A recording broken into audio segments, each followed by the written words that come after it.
Last turn पे जो पढ़ाया गया था पढ़ा था, साथ में करते रहना और चीजों को समझते रहना। उसको बहुत हल्के में मत लेना कि बस ऐसे सेंटेंस की तरह से पढ़ लिया।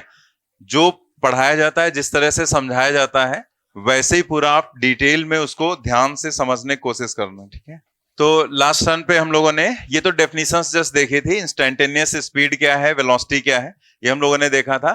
फिर मेन यहाँ पर जो ये जो है इक्वेशंस थी, ये जो इक्वेशंस हम लोगों ने देखा था, इन्हीं पर बेस्ड अभी आज हम लोग को क्वेश्चंस करना है। फिर कुछ केस हम लोग करेंगे इसी पर बेस्ड। ठीक है, तो इसमें कुछ बातें और थी जो भी हमें बताना था, और एक पॉइंट और बचा हुआ था, तो वो पहले हम लोग डिस्कस कर लेते हैं, देन हम लोग फिर आगे बढ़ेंगे। ठीक है, तो जैसे इन इक्वेशंस में हम लोगों ने कुछ चीजें डिस्कस कर ली थी। जैसे इसका डेरिवेशन हम लोगों ने डिस्कस कर लिया था एस एन का, कि ये एक पर्टिकुलर सेकंड में जो डिस्प्लेसमेंट होता है, ये इक्वेशन हमें वो देती है। ठीक है, मतलब ये पूरा डिस्प्लेसमेंट नहीं। अगर कंप्लीट डिस्प्लेसमेंट आपको देखना है एक दिए गए टाइम इंटरवल में, तो कौन सी equation? Second equation, U T plus half A T square, या यहां से भी निकाल सकते हैं, इसमें भी एस है। लेकिन ये इक्वेशन एक पर्टिकुलर सेकंड का डिस्प्लेसमेंट देती है। ठीक है, साथ में इन इक्वेशंस को हम कब यूज करेंगे? जब एक्सलेशन कांस्टेंट हो। ठीक है, ये हम लोगों ने, कुछ लोगों ने मिस्टेक की थी, और ये अब ध्यान रखना है कि अगर एक्सलेशन कांस्टेंट नहीं है तो आप इन इक्वेशंस का यूज ना करें। रैंडमली कोई ऐसी कंडीशन हो सकती है जिसमें आपका आंसर आ जाए, लेकिन आंसर निकालना सब कुछ नहीं होता, सही तरीके से भी निकलना चाहिए, क्योंकि अगर गलत तरीके से निकालेंगे तो सब कहीं काम नहीं आता।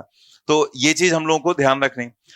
अब यहां पर अगर टोटल डिस्प्लेसमेंट किसी भी ड्यूरेशन में है तो हम लोग इन इक्वेशंस का यूज करेंगे। साथ में हमने एक बात और बताई थी कि इन इक्वेशंस का यूज करते समय, ठीक है, जैसे u इनिशियल वेलोसिटी है, तो इसका मतलब आपको समझना है इनिशियल वेलोसिटी का। इनिशियल वेलोसिटी का मतलब कि जो स्टार्टिंग में, मतलब जिसको प्रारंभिक वेग बोलते हैं, स्टार्टिंग में जो वेलोसिटी है उससे इसका लेना देना नहीं है। मतलब है वही चीज, लेकिन आप स्टार्टिंग का मतलब, जैसे आपने यहां पर वेलोसिटी रख दी 0, ठीक है, लेकिन अब यहां से चलना स्टार्ट किया, और ये मान लिया ए पॉइंट है, ये बी पॉइंट है, ये सी पॉइंट है, ये डी पॉइंट है। ठीक है, लेकिन हम जो कुछ भी काम करना चाह रहे हैं, या जो इसमें मान लिया हम डिस्प्लेसमेंट ही निकालना चाह रहे हैं, वो डिस्प्लेसमेंट हम यहां का निकालना चाह रहे हैं। ठीक है, अब यहां का अगर निकालेंगे तो ये हमारी इनिशियल वेलोसिटी थोड़े हो जाएगी। फिर ये पॉइंट हमारा इनिशियल होगा, तो इस लोकेशन पर जो वेलोसिटी होगी उसे हम क्या कहेंगे? Initial velocity. मतलब ये है इनिशियल वेलोसिटी, लेकिन इसके साथ ये कंडीशन भी है कि किस ड्यूरेशन में या किस सेक्शन की आप बात कर रहे हैं, उस सेक्शन का जो इनिशियल है वहां की वेलोसिटी को हम इनिशियल बोलते हैं, और उस सेक्शन का जो फाइनल है वहां की वेलोसिटी को हम फाइनल वेलोसिटी बोलते हैं। ना कि जो पता लगा बी से सी अप्लाई कर रहे हैं, इनिशियल वेलोसिटी रखे बैठे हैं 0, सी से डी अप्लाई करें, इनिशियल वेलोसिटी क्या रख दिया? 0। अब इससे एक दूसरा कंफ्यूजन जनरेट होता है। दूसरा कंफ्यूजन ये यहां पर ये जो यू वाली बात है, ये एक बार और कंफ्यूज आपको कर देती है जब आप इस इक्वेशन में आते हैं। अब यहां क्या प्रॉब्लम होती? आप ये सोचने लगते हैं कि हम तो एक पर्टिकुलर सेकेंड, मान लिया ऐसे हमने दिखा दिया, और ये मान लिया पहला सेकेंड है, दूसरा है, तीसरा है, चौथा है। ठीक है, तो ये मान लिया 4th सेकेंड है। ठीक है, अब आप यहां का डिस्प्लेसमेंट निकाल रहे हैं, यानी कि आप क्या निकाल रहे हो? S4। अब हमने जो अभी यहां बात बताई कि अगर आप टोटल डिस्प्लेसमेंट निकालोगे तो इस सेक्शन में निकालोगे, तो यहां जो वेलोसिटी होगी वो इनिशियल वेलोसिटी होगी। ठीक है, अब आप यही चीज यहां लगाने लगते हो। यहां आप सोचते हो हम यहां का डिस्प्लेसमेंट निकाल रहे हैं, तो जो यहां की वेलोसिटी होगी वो इनिशियल होगी। जबकि आप फार्मूला देखो क्या है। फॉर्मूला जो आपने ये बनाया है उसमें क्या था कि अगर आपने यहां से चलना स्टार्ट किया है, यहां पर u 0 है या जो भी है, जो भी यहां पर u है, मान लिया 0 ही है। ठीक है, तो अगर आप यहां का डिस्प्लेसमेंट निकाल रहे हैं, तो ये जो फार्मूला है उसमें स्टार्टिंग का ही तो u रखा जाता है। स्टार्टिंग का वो सेक्शन वाइज डिवाइडेड है, लेकिन ये क्या है? जहां से आपने शुरुआत की। क्योंकि ये जो यहां पर SN है, ये हमें क्या बताता है कि हम काउंट करते जा रहे हैं, first second, second second, third second. तो आप जरा देखो कि जब हम लोग ये काम कर रहे थे तो हमने u यहां माना था ना, u यहां था। ठीक है, ये फर्स्ट सेकेंड है, उसके लिए भी यही u है, ये सेकेंड सेकेंड है, उसके लिए भी यही u है, ये थर्ड है, उसके लिए भी यही। मतलब यहां पर क्या है कि हम यहां से ही स्टार्ट कर रहे हैं काउंटिंग। काउंटिंग कहां से स्टार्ट करें? यहां से। जैसे अगर हम इसको थर्ड सेकेंड बोल रहे हैं, तो क्या हमने यहां से शुरू किया है काउंट करना? नहीं किया ना। कहां से किया? हमने यहां से किया है, तब ये थर्ड। अगर हम यहां से करते काउंट करना स्टार्ट, तब तो ये फर्स्ट हो जाता। बात समझ में आ रही ना ये? ठीक है कि अगर हम काउंटिंग यहां से करते तब तो ये फर्स्ट होता, लेकिन काउंटिंग हम यहां से कर रहे हैं तो ये थर्ड है, काउंटिंग हम यहां से कर रहे हैं तो ये फोर्थ होगा। ठीक है, तो इसका मतलब क्या हुआ कि जब आप फोर्थ सेकेंड या थर्ड सेकेंड या किसी भी सेकेंड का फिफ्थ सिक्स जो भी है उसका जब डिस्प्लेसमेंट निकाल रहे हैं तो काउंटिंग तो तुम्हारी यहीं से शुरू हो रही। मतलब स्टार्टिंग क्या है? ये पॉइंट है, और ये पॉइंट अगर यू इनिशियल वेलोसिटी जीरो है तो आप उसको भले यहां का निकाल रहे हैं लेकिन यू आप क्या रखेंगे? जीरो। ये बहुत छोटे छोटे कंफ्यूजन्स होते हैं जो हमने देखा है कि स्टूडेंट्स को होते हैं, इसीलिए मैं आपको पहले ही वो चीजें हम समझा देते हैं कि ये पॉइंट अगर आपके दिमाग में है तो आप इस चीज को, इसीलिए इक्वेशंस याद रखना ही सब कुछ नहीं होता है, इक्वेशंस में क्या क्या चीजें हैं उनको समझना जरूरी होता है। ठीक है, कि हम उसे समझ भी तो लें कि ये है क्या। तो यहां पर अब क्लियर हो गया कि जब आप SN यूज करते हैं तो काउंटिंग आप यहां से स्टार्ट करते हैं ना। ठीक है, यहां से स्टार्ट करेंगे तब ये फर्स्ट होगा, सेकंड होगा, थर्ड होगा, फोर्थ होगा। तो ये कह रहा है कि अगर आपने यहां से काउंटिंग स्टार्ट की तो यहां की वेलोसिटी को ही आप क्या कहोगे? इनिशियल वेलोसिटी कहोगे। ठीक है, और उसके लिए जो भी कहीं पर भी निकाल रहे हैं यू वही रखेंगे जो यहां का है। लेकिन अगर हम इन इक्वेशंस का यूज कर रहे हैं तो हमें यह देखना है कि हम किस सेक्शन में हैं। अगर हम इस सेक्शन में हैं तो ये हमारा इनिशियल है, ये फाइनल है। अगर हम इस सेक्शन में हैं तो ये इनिशियल है, ये फाइनल है। तो ये काउंटिंग का केस है। ये तीनों सिमिलर टाइप की इक्वेशंस हैं, एक ही जैसी चीज बताती हैं, लेकिन ये काउंटिंग का केस है कि हमने एक पर्टिकुलर पॉइंट से 1 2 3 4 5 काउंट करना स्टार्ट किया है, तो उसके बेसिस पर हम यहां पर एक पर्टिकुलर सेकंड का डिस्प्लेसमेंट निकाल रहे होते हैं। ठीक है, कोई और डाउट हो पूछ सकते हैं आप। BC का निकालना है तो आपको यही इक्वेशन यूज करनी पड़ेगी। मतलब ये इक्वेशन एक सेकंड के लिए है। अगर आपको किसी भी एक सेकंड का निकालना है, जैसे हम first second, second second, third second, fourth second, fifth second, six second कहते हैं, तो उसके लिए हम लोग ये इक्वेशन अप्लाई करते हैं। ठीक है, और ये क्या है? टोटल। ये जरूरी नहीं कि ये एक सेकंड हो, ये जरूरी नहीं है कि एक सेकंड हो। समझ गए ना? नहीं, सेकंड हमने कहां कहा? हाँ, तब तब तो ये अप्लाई कर दो, ये यही वाला अप्लाई कर दो, यहां टू रख दो, यहां टू रख दो, सॉल्व कर लो। मतलब ये डिपेंड करता है कि आप निकाल क्या रहे हैं। जैसे अगर आप टोटल निकाल रहे हैं, अभी हम लोग क्वेश्चंस में भी करेंगे, टोटल निकाल रहे हैं तब तो हम ऊपर की इक्वेशन यूज करेंगे, लेकिन अगर हम सेकंड सेकंड, तब तो यही कंडीशन हो गई ना। ये BC हो गया, अगर इसको आप सेकंड सेकंड मान रहे हैं तो ये S2 निकाल दो बस। ठीक है, चलिए आगे हम लोग यहां पर देखते हैं एक और बहुत भौकाली क्वेश्चन इसमें लोग पूछते हैं आके। भौकाली समझ ठीक है कि सर हमको इक्वेशन तो सब याद है, लेकिन हमको बस यही नहीं समझ में आता है कब पहली इक्वेशन यूज करेंगे, कब दूसरी यूज करेंगे, कब तीसरी यूज करेंगे। ये तो समझ में आ जाता है क्योंकि ये तो अलग ही है। ठीक है, SN अलग है, U प्लस हाफ कि एक थर्ड सेकेंड, फोर्थ सेकेंड, लेकिन हमें इनमें दिक्कत होती। तो सबसे पहली चीज, जैसे आप ये चीज कभी अगर थिंक करें यहां पर, तो आप देखेंगे इसमें कुछ टर्म्स कॉमन है और कुछ टर्म्स कॉमन नहीं है। ठीक है, जैसे आप अगर यहां पर देखो तो इन तीनों इक्वेशन, ये तो अलग है, ये तो समझ में आ जाती है। इन तीनों इक्वेशंस की अगर हम बात करें तो इन तीनों इक्वेशंस में क्या क्या चीज कॉमन है? तीनों में U एंड A। तो इसका मतलब हो गया U and A will never decide, never decide. ठीक है, आगे लिख देते हैं हिंदी में कि कौन सी इक्वेशन यूज करनी है, कौन सी इक्वेशन यूज करनी। ठीक है, तो इसका मतलब क्या हुआ कि अगर आप कोई भी कंडीशन देख रहे हैं, कोई भी कंडीशन, कोई भी क्वेश्चन आप देख रहे हैं, आपको यह है कि भाई हम कौन सी इक्वेशन यूज करें, तो U और A कभी भी ये चीज डिसाइड नहीं कर पाएंगे कि आपको पहली यूज करनी कि दूसरा की तीसरा, क्योंकि पहले में भी U और A है, दूसरे में भी है और तीसरे में भी। तो इसका मतलब U और A को तो किनारे रख दो, क्योंकि वो हमें कभी नहीं बता पाएंगे। भाई U और A अगर पता है तो आप पहली भी यूज कर सकते हो, दूसरा भी, तीसरा भी। अब बचता क्या है वो देखो। पहले में अगर आप देखो तो U और A अगर किनारे रख दो तो क्या बचेगा? V and T। ठीक है, इसमें u और a किनारे रख दो तो क्या बचता है, s एंड t, और इसमें u और a अगर किनारे रख दो तो क्या बचता है, v एंड s। सब कुछ क्लियर हो गया कि अगर आपको कोई भी इक्वेशन, आपको ये सोचना है कि भाई हम पहली इक्वेशन लगाएं कि दूसरी, तो आप u और a के बारे में सोचो ही ना। तो अब आपके सामने ये है कि अगर आपको v और t, ठीक है, तो कौन सी इक्वेशन, अब उसमें कोई भी चीज दी गई, कोई भी चीज अननोन हो सकती, ठीक है, तो आप पहली इक्वेशन लगाएंगे। अगर आपको s और t दिया गया है तो सेकंड, या s अननोन है, t अननोन है, या कुछ भी इसमें अननोन है, तो आप सेकंड इक्वेशन यूज करेंगे। और अगर v और s है तो थर्ड। फिर धीरे धीरे आपकी और जब प्रैक्टिस हो जाएगी तो जैसे ही आप क्वेश्चन में देखेंगे कि टाइम दिया गया है, तो आप थर्ड इक्वेशन के बारे में क्यों सोच रहे हैं, क्योंकि अगर टाइम दिया गया तो थर्ड में तो टाइम है ही नहीं। और अगर आपको टाइम नहीं दिया गया है तो आप पहली और दूसरी को क्यों सोच रहे हैं, फिर थर्ड को सोचो। सारी चीजें अगर आप अपने दिमाग में रखो तो एकदम क्लियर हो जाता है। कोई भी क्वेश्चन पढ़ेंगे आपको समझ में आ जाएगा कि कौन सी इक्वेशन यूज करेंगे।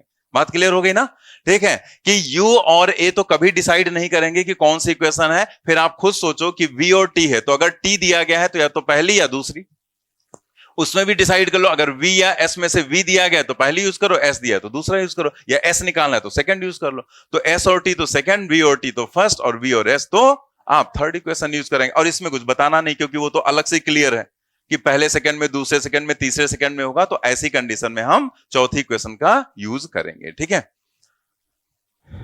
बात क्लियर हो गई ना सारी, ठीक है। ये जो इक्वेशन है इसके बारे में अगर आपसे कभी भी पूछा जाए, ठीक है, तो इसके बारे में आप चाहे तो वहीं पर लिख लेंगे कि ये इक्वेशन डायमेंशनली करेक्ट होती है, इनकरेक्ट नहीं होती है। ठीक है, तो कभी कभी कुछ बुक्स में क्वेश्चन बना दिया जाता है तो इसको लिख लेंगे, this is dimensionally correct. Dimensionally correct equation है ये। देखने में लगती है इनकरेक्ट लेकिन होती करेक्ट इक्वेशन है। ठीक है, इसीलिए इसको अलग से लिखा दिया। बाकी तो सब क्लियर ही है, ये तो हमने एग्जाम्पल में ही आपको समझा दिया था। ठीक है, तो जो भी हमने यहां लिखा है इसमें जो तुम्हारा मन करे वो लिख लो, क्योंकि ये तो हमें समझाना था। लेकिन अगर तुम्हें क्लियर नहीं, मतलब दिक्कत होती है या ऐसी सिचुएशन सोचने में प्रॉब्लम होती, तो आप चाहें तो ऐसे जैसे मैंने लिखा है ऐसे लिख भी सकते हैं। डायमेंशनली करेक्ट ये इक्वेशन है क्योंकि ये पर सेकेंड, मतलब एक दिए गए सेकेंड का डिस्प्लेसमेंट है। ठीक है, दिस इज डिस्प्लेसमेंट पर सेकेंड। तो आप किसी भी तरीके से अगर आप सोचेंगे, चाहे आप इसको न्यूमेरिकल बेसिस पर, मतलब जो डेरिवेशन कराया गया था उस बेसिस पर भी सोचेंगे, तब भी आपको हर टर्म की डायमेंशन सेम ही मिलेगी। जैसे ये एक डिस्प्लेसमेंट है, तो यहां पर आपको लगता है कि ये तो वेलोसिटी है। ठीक है, तो वेलोसिटी है तो इसका मीटर पर सेकेंड होना चाहिए, और यहां पर क्या है, ये डिस्प्लेसमेंट है यानी कि मीटर, तो आपको लगता है ये डायमेंशनली करेक्ट है। लेकिन ये है नहीं डायमेंशनली करेक्ट। क्यों नहीं है, आप उसको इधर से भी समझ सकते हैं। ये नोट कर लिया ना आपने जो करना है। आप यहां देखो, जब हमने डेरिवेशन किया था तो ये u टर्म कहां से आया था, वो u टर्म आया था यहां से, un माइनस u, ये माइनस ओपन किया, ये प्लस हो गया था। ठीक है, तो ये अगर आप देखो तो ये n-1 जो लिखा है, तो ये सेकेंड ही तो लिखा हुआ है, 1 सेकेंड। क्या लिखा हुआ है, 1 सेकेंड लिखा हुआ है, ना कि 1 है, 1 सेकेंड। ये क्या है, n सेकेंड। आप देखो यहां पर डेरिवेशन में ये क्या है, n सेकेंड। ये क्या है, n-1 सेकेंड। जब हमने n सेकेंड में से 1 सेकेंड घटाया था तब ये आया था। मतलब ये जो यहां पर 1 लिखा है, ये 1 नहीं है बल्कि 1 सेकेंड है। तो जब आप u को 1 से मल्टीप्लाई कर रहे हैं तो एक तरह से मीटर पर सेकेंड को आप सेकेंड से मल्टीप्लाई कर रहे हैं, तो ये दोनों कैंसिल हो जाएंगे ना, तो क्या बचेगा, यानी कि ये u जो है वो u मीटर में है। समझ गए ना, तो इसलिए यहां पर देखने में लगता है, आपको लगता है u मीटर पर सेकेंड है, लेकिन एक्चुअल में यहां इसको 1 से मल्टीप्लाई किया गया है और 1 सेकेंड में था, तो u इंटू 1 मिलकर क्या बन गया, u मीटर। ठीक है, तो जब वो मीटर में है और ये जो डिस्प्लेसमेंट इसका दिया गया वो भी मीटर में है। ठीक है, तो इसका मतलब यहां, सॉरी पीछे था, ये भी मीटर में, ये भी मीटर में, तो फिर डायमेंशनली करेक्ट हो गया। ऐसे इसको भी आप चेक कर सकते हैं। ठीक है, ये भी आपको लगता है, ये तो आप छोड़ देते हैं और आपको लगता है ये मीटर पर सेकेंड स्क्वायर है, जबकि नहीं, ये जो पूरा टर्म है ये सेकेंड स्क्वायर है। आप चाहे तो डेरिवेशन से चेक कर लो उसको, वो सेकेंड स्क्वायर ही आपको मिलेगा। जैसे आप देखो यहां पर 1 का स्क्वायर करोगे तो 1 सेकेंड का स्क्वायर करोगे ना, तो ये जो 1 है वो सेकंड स्क्वायर हो गया, ये सेकंड स्क्वायर हो गया, ये भी टाइम मल्टीप्लाई करेंगे, ए बी करते हैं ना 2ab, तो वो भी सेकंड स्क्वायर हो गया। तो ये पूरा जो ये टर्म है वो क्या बन गया, सेकंड स्क्वायर। और ये क्या है, मीटर पर सेकंड स्क्वायर। तो जब आप मीटर पर सेकंड स्क्वायर को सेकंड स्क्वायर से मल्टीप्लाई करोगे तो क्या होगा, यानी कि ये जो ए है वो किस में लिखा हुआ, ये वाला टर्म पूरा मीटर में है। तो इसलिए ये इक्वेशन कभी भी आपसे पूछा जाए तो आप क्या लिखेंगे, दिस इज डायमेंशनली करेक्ट। मतलब दिस इक्वेशन इज न्यूमेरिकली तो करेक्ट है ही है, कि उसमें भी डाउट है। हाँ, पता लगा, वहां पर लिख दिया जाए, एक ऑप्शन बना दिया जाए न्यूमेरिकली करेक्ट, एक बना दिया जाए डायमेंशनली करेक्ट, और एक में बना दिया जाए both numerically and dimensionally correct, तो क्या टिक करोगे, बोथ करोगे ना। कि कहा सर आपने तो लिखा दिया था डायमेंशनली करेक्ट है खाली। हाँ, तो ये इतना दिमाग लगाना चाहिए कि न्यूमेरिकली तो करेक्ट है ही है, हम लोग सारे क्वेश्चंस इसी से करते हैं, तो न्यूमेरिकली तो करेक्ट है ही है, साथ में डायमेंशनली भी करेक्ट है। तो चकमा कहीं भी मिल सकता है, अलर्ट हमेशा रहना है, समझ गए ना। जैसे अभी हमने क्वेश्चन बोला कि this equation is numerically correct, dimensionally correct, both numerically and dimensionally correct, या नन, बन गए। तो both numerically and dimensionally correct, numerically तो सारी करेक्ट है, डायमेंशनली इसमें कंफ्यूजन था तो वो मैंने बता दिया कि this is also dimensionally correct. ठीक है, अब कोई और डाउट तो नहीं बचाना है यहां, चलिए आगे बढ़ते हैं हम लोग। फिर हम लोगों ने ये इक्वेशन देखी थी एवरेज वेलोसिटी का, case u plus V by 2, और ये s is equal to U plus V divided by 2। जैसे हमने आपको इसको बता दिया था कि आपके दिमाग में आता नहीं, हम तो भाई निकाल लेंगे एवरेज वेलोसिटी, तो निकाल लो, अच्छी बात है, ठीक है, कोई प्रॉब्लम नहीं। टाइम आपके पास ज्यादा होगा तो निकाल ही सकते हैं। तो एग्जाम में इतना टाइम होता नहीं कि हर चीज आप बैठ के वहां कैलकुलेशन करें, ठीक है। तो वहां पर आपको जो शॉर्टकट्स हैं वो याद रखने ही पड़ेंगे, समझा हुआ होना चाहिए बस, तो उसको बता दिया गया था। तो ये एक इंपॉर्टेंट इक्वेशन, देखो जो केस कराएंगे वो कहीं ना कहीं कोई इंपॉर्टेंस रखेंगे, ऐसा नहीं कि हर क्वेश्चन को केस बनाकर हम करा देंगे। जो केस कराएंगे वो कहीं ना कहीं इंपॉर्टेंस रखेंगे, इसीलिए उसको केस के फॉर्म में कराया जाता है आपको। तो ये दोनों चीज ध्यान रखेंगे। नेक्स्ट इसमें ये था, ये तो बहुत ही इंपॉर्टेंट है, कई बार इस पर क्वेश्चन पूछा गया और कई सारे एग्जाम्स में क्वेश्चन पूछा गया, तो ये चीज आप ध्यान रखेंगे, ठीक है, जो यहां पर दिखाया गया आपको।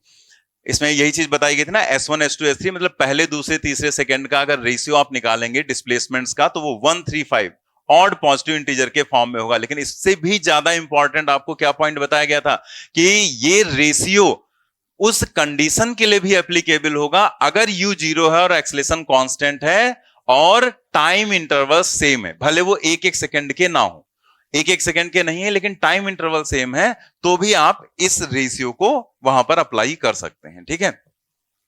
मतलब यहां वो फार्मूला नहीं अप्लाई कर सकते हैं एसएन वाला, क्योंकि एसएन वाला फार्मूला सिर्फ एक सेकंड के लिए आपको देता है, ठीक है। मतलब ये नहीं कि इसको आप दूसरा सेकंड मान लेंगे, दूसरा नहीं है, ये 5 सेकंड है, 5 सेकंड का इंटरवल या 7 और 7 है, ठीक है। तो आप इसमें वो फॉर्मूला नहीं लगा सकते, लेकिन रेशियो आपको यही मिलेगा, 1, 3 एंड 5 का ही रेशियो मिलेगा।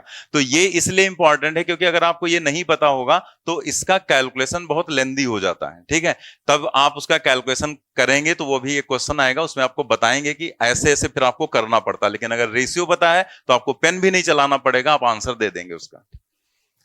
इसके बाद एक ये पॉइंट और उसमें है, शायद लिखा हुआ है कि नहीं लिखा हुआ है, लिखा हुआ है ना, If a body moves for n second, then nth second will be last second। तो ये भी कई बार क्वेश्चंस में पूछा जाता है कि लास्ट सेकंड का डिस्प्लेसमेंट बताओ, या लास्ट सेकंड में वो इतना चल रहा है तो ये बताओ। इस केस में भी आएगा, आगे मोशन अंडर ग्रेविटी में भी आएगा। तो लास्ट सेकंड का मतलब यहां पर क्या है वही समझाया गया। इसमें कहा गया कि अगर कोई बॉडी n सेकंड के लिए चल रही है, मान लिया चली और उसके बाद रुक गई या वापस चली आई, मतलब उसके आगे नहीं जा रही, रिटर्न भी हो सकती है। जैसे अगर हम किसी बॉल को ऊपर की तरफ फेंकेंगे तो वो ऊपर जाएगी कुछ डिस्टेंस तक और फिर नीचे आ जाएगी, ठीक है। तो अगर हम ये मान लें कि इतने समय के बाद उसकी वेलोसिटी 0 हो गई, जैसे ऐसे दिखा दें यहां पर कि मान लिया यहां से किसी बॉडी ने चलना स्टार्ट किया यू स्पीड से, कोई उसका एक्सेलेरेशन मान लेते हैं a है, ठीक है। तो यहां पर जैसे हम जैसे ये n सेकेंड है तो हम उसको जनरल फॉर्म में लेकर नहीं चलेंगे, हम उसको एक एग्जांपल के थ्रू आपको समझा रहे हैं, ठीक है। तो मान लेते हैं यहां पर ये जो बॉल है वो यहां पर गई और यहां पर ये रुक गई, वेलोसिटी क्या हो गई 0, और ये टोटल टाइम लगा इसको 5 सेकेंड, 5 सेकेंड्स, यहां से यहां तक टोटल 5 सेकेंड लगा, ठीक है। तो देखो ऊपर क्या कहा है उसने, if a body moves for n second, अगर कोई बॉडी n सेकेंड के लिए मूव करे तो nth सेकेंड जो होगा वो उसका अंतिम सेकेंड होगा, यही तो कह रहा है। ठीक है, तो इसका मतलब अगर ये बॉडी 5 सेकेंड के लिए चली है, 5 सेकेंड के लिए, तो 5वां सेकेंड इसका क्या होगा, अंतिम, लास्ट सेकेंड हो जाएगा। आप खुद चेक कर लो कि आप यहां पर जैसे इसे हमने दिखा दिया, this is first second, first second, ठीक है, फिर ये हो गया इसका सेकेंड सेकेंड, फिर ये हो गया इसका थर्ड सेकेंड, थर्ड सेकेंड, फिर ये इसका हो गया फोर्थ सेकेंड, और फिर ये हो गया इसका फिफ्थ सेकेंड। सारे ड्यूरेशन एक एक सेकेंड के हैं। ठीक है भाई, ये यहां पर जो होगा ये भी 1 सेकेंड का होगा, ये 1 सेकेंड, ये 1 सेकेंड, ये 1 सेकेंड, ये 1 सेकेंड और ये 1 सेकेंड, कितना हो गया टोटल, 5 सेकेंड हो गया ना, 1 2 3 4 5। तो आप खुद देखो कि अगर कोई बॉडी 5 सेकेंड के लिए चल रही है तो 5वां सेकेंड क्या पड़ रहा है उसका, लास्ट सेकेंड पड़ रहा है, अंतिम second. Then this fifth second is last second. Note कर लेंगे। इसके बाद केसेस हैं, लेकिन अभी हम लोग क्या करेंगे, इक्वेशंस जो हम लोगों ने यहां पर सीखी हैं उनके बारे में, तो इस पर हम लोग क्वेश्चंस करेंगे। ठीक है, क्वेश्चंस में भी कुछ चीजें हम लोग सीखेंगे, कुछ कैलकुलेशन सीखेंगे, और देन हम लोग इन केसेस पर वापस आएंगे। ठीक है, तो चलिए आ जाते हैं हम लोग क्वेश्चंस पर। 11 नंबर तक हम लोगों ने कर लिए थे, आते हैं क्वेश्चन नंबर 12 पर। पेज रखो अपने सामने, 2-3 पेज रखो, या रफ या छोटा जो भी है, कुछ भी आप रफ पेज वगैरह अपने सामने रख लो। ठीक है, ट्राई करो, गलत सही जो भी हो रहा है, पेज रखो, ना हो पड़ोसी की कॉपी से फाड़ लो, बट सामने होने चाहिए सभी के पास पेज। अगर आप कॉन्फिडेंट हैं बिल्कुल कि आपने क्वेश्चन पढ़ा और आपको लग रहा है कि हमें इसमें सब कुछ समझ में आ रहा है, हम पे फॉर्मूला भी समझ में आ गया, क्वेश्चन भी, तो आप फेयर कॉपी पे अपना कर लो। अगर जरा भी आपको लग रहा है डाउट, तुरंत रफ कॉपी पे करो, मतलब रुकना नहीं है। ठीक है, क्वेश्चन पढ़ते पढ़ते आपको कुछ नहीं आ रहा है, आप डेटा लिखते जाओ, क्या दिया गया, इनिशियल वेलोसिटी दिया गया, यू लिख लो, फाइनल वेलोसिटी दिया, वी लिख लो। डायग्राम बनाने की कोशिश हम लोग करते हैं। अगर क्वेश्चन समझ में आ गया सारी चीजें तो डायग्राम मत बनाओ, लेकिन अगर नहीं समझ में आ रहा है तो डायग्राम उसका बना के चीजें लिख लो, क्लियर हो जाएगा। जैसे ही आप चीजों को लिखेंगे आपको समझ में आ जाएगा कि कौन सा फॉर्मूला हम यूज करें। यहां पर अगर हम लोग को अभी जैसे फॉर्मूले इतनी जल्दी याद नहीं होते हैं, तो आप पीछे पलट कर भी देख सकते हैं रिलेटेड फॉर्मूला क्या होगा। ठीक है, चलिए पढ़ते हैं question. A particle moves in a straight line with a constant acceleration, it changes its velocity from 10 meter per second to 20 meter per second while passing through a distance 135 meter in t second. The value of t is क्या होगा, second option. अब जैसे कोई भी question आप पढ़ते हैं तो आपको क्वेश्चन में चीजें जो दी गई हैं उनके बारे में थोड़ा थोड़ा समझ में आ जाता है, तो उनको आप लिख लो। क्वेश्चन करने का तरीका ही होता है, और देन आप सोचो कि क्या पूछा जा रहा है, क्या उससे रिलेटेड कोई चीज आपको पता है। तो कई बार चीजें डायरेक्टली पता होती हैं, कई बार हमें थिंक करना होता है, तो हमें इसी पर फोकस करना है कि हम जो क्वेश्चन समझा रहे हैं वो किस तरीके से हम थिंक कर रहे हैं, ना कि हमें छापने पर ज्यादा ध्यान देना है। तो जैसे आप देखो, उसने कहा particle moves in a straight line with a constant acceleration. अब जैसे यहां तो आपको पता है मोशन इन 1D फर्स्ट पढ़ रहे हैं, कांस्टेंट एक्सेलरेशन का केस, लेकिन एग्जाम में थोड़े पता होगा। एग्जाम में तो कहीं पर किसी भी चीज का कोई भी क्वेश्चन दे सकता है, तो आपको जैसे ही कांस्टेंट एक्सेलरेशन दिखा, आपने तुरंत अंडरलाइन कर लिया कि दिमाग में आ गया कि भैया एक्सेलरेशन अगर कांस्टेंट है तो हम क्या अप्लाई कर सकते हैं, इक्वेशंस ऑफ मोशन। मतलब ऐसे आपके दिमाग में चीजें आनी चाहिए, कांस्टेंट एक्सेलरेशन मतलब इक्वेशंस ऑफ मोशन हम अप्लाई कर सकते हैं। It changes its velocity from 10 metre पर सेकेंड टू 20 मीटर पर सेकेंड। मतलब एक तरह से उसने कहा कि वो अपनी वेलोसिटी को ऐसे, जैसे हम यहां पर, वैसे डायग्राम बनाने की इसमें जरूरत है नहीं, लेकिन हम आपको बता दे रहे हैं कि यहां पर u की वैल्यू क्या है, 10। ठीक है, u is equal to 10 metre पर सेकेंड, और वो अपनी वेलोसिटी को चेंज करता है यहां पर 20 मीटर पर सेकेंड तक। u इज इक्वल टू 10 से 20, और while passing through a distance, कितनी डिस्टेंस पास करने पर, 135 मीटर। मतलब यहां से यहां तक वो 135 मीटर डिस्टेंस चलता है, और वो अपनी वेलोसिटी को चेंज कर देता है कितने से कितने, 10 से 20। यानी कि s की वैल्यू क्या हो गई 135। आपको क्या बताना है, t। अब आप ऐसे सोचो कि क्या आपको इन चारों चीजों का कोई रिलेशन पता है। पता है तो सीधे हम उसे यूज कर सकते हैं, नहीं पता है तो हम इक्वेशंस ऑफ मोशन के बारे में सोचेंगे। तो जैसे अगर आप देखो तो हम लोगों ने देखा था S is equal to U plus V divided by 2 into T. ठीक है, तो यहां से हम लोग लिख सकते हैं T is equal to 2S divided by U plus V. 2 into S का मतलब 135 और U प्लस वी कितना हो गया 30। ठीक है, 270 डिवाइडेड बाई 30, 0 कैंसिल, 9 से कैंसिल हो जाएगा, 9 सेकेंड। सेकेंड ऑप्शन आ जाएगा इसका। ठीक है,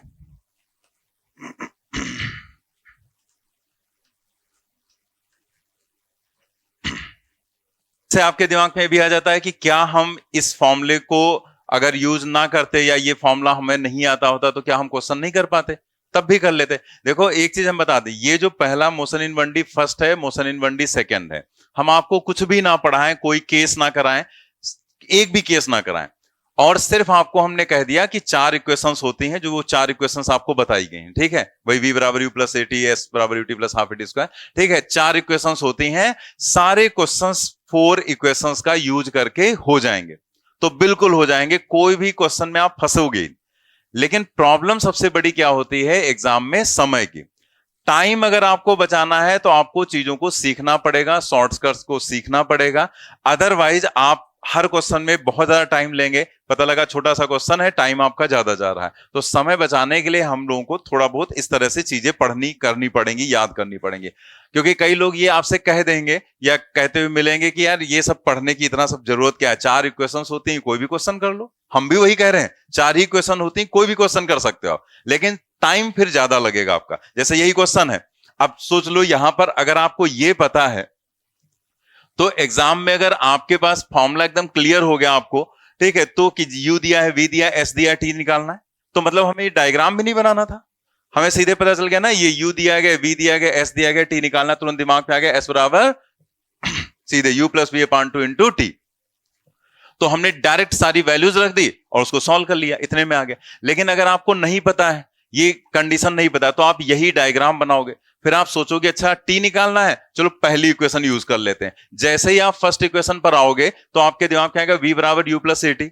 अब आप सोचेंगे यार ए तो पता नहीं है, तो आप सोचोगे अब क्या करें, तो आप सोचोगे चलो भाई एस दिया है, ऐसा करते हैं सेकंड इक्वेशन यूज कर लेते हैं। तो जैसे सेकंड इक्वेशन यूज करोगे तो वहां पर एस है, टी है, लेकिन अगेन उसमें भी तो एक्सलेशन आएगा, फिर नहीं पता है आपको, फिर आप सोचेंगे अच्छा चलो थर्ड इक्वेशन यूज करते हैं। तो जब थर्ड इक्वेशन यूज करोगे V square equal to you square plus 2as, तब वहां से आपको a मिल जाएगा।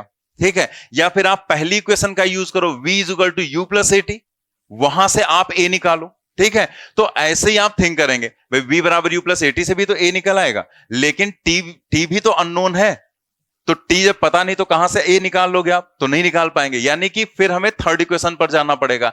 अब थर्ड इक्वेशन जाकर हम वहां से a निकालेंगे एंड देन s बराबर U T plus half A T square use करेंगे, तो आंसर तो आ रहा है, आंसर तो आ जाएगा ना, लेकिन आप सोचो टाइम आपको ज्यादा लगेगा, तो वो समय हमें बचाना रहता है, इसलिए हमें इस तरह के शॉर्टकट सीखने रहेंगे।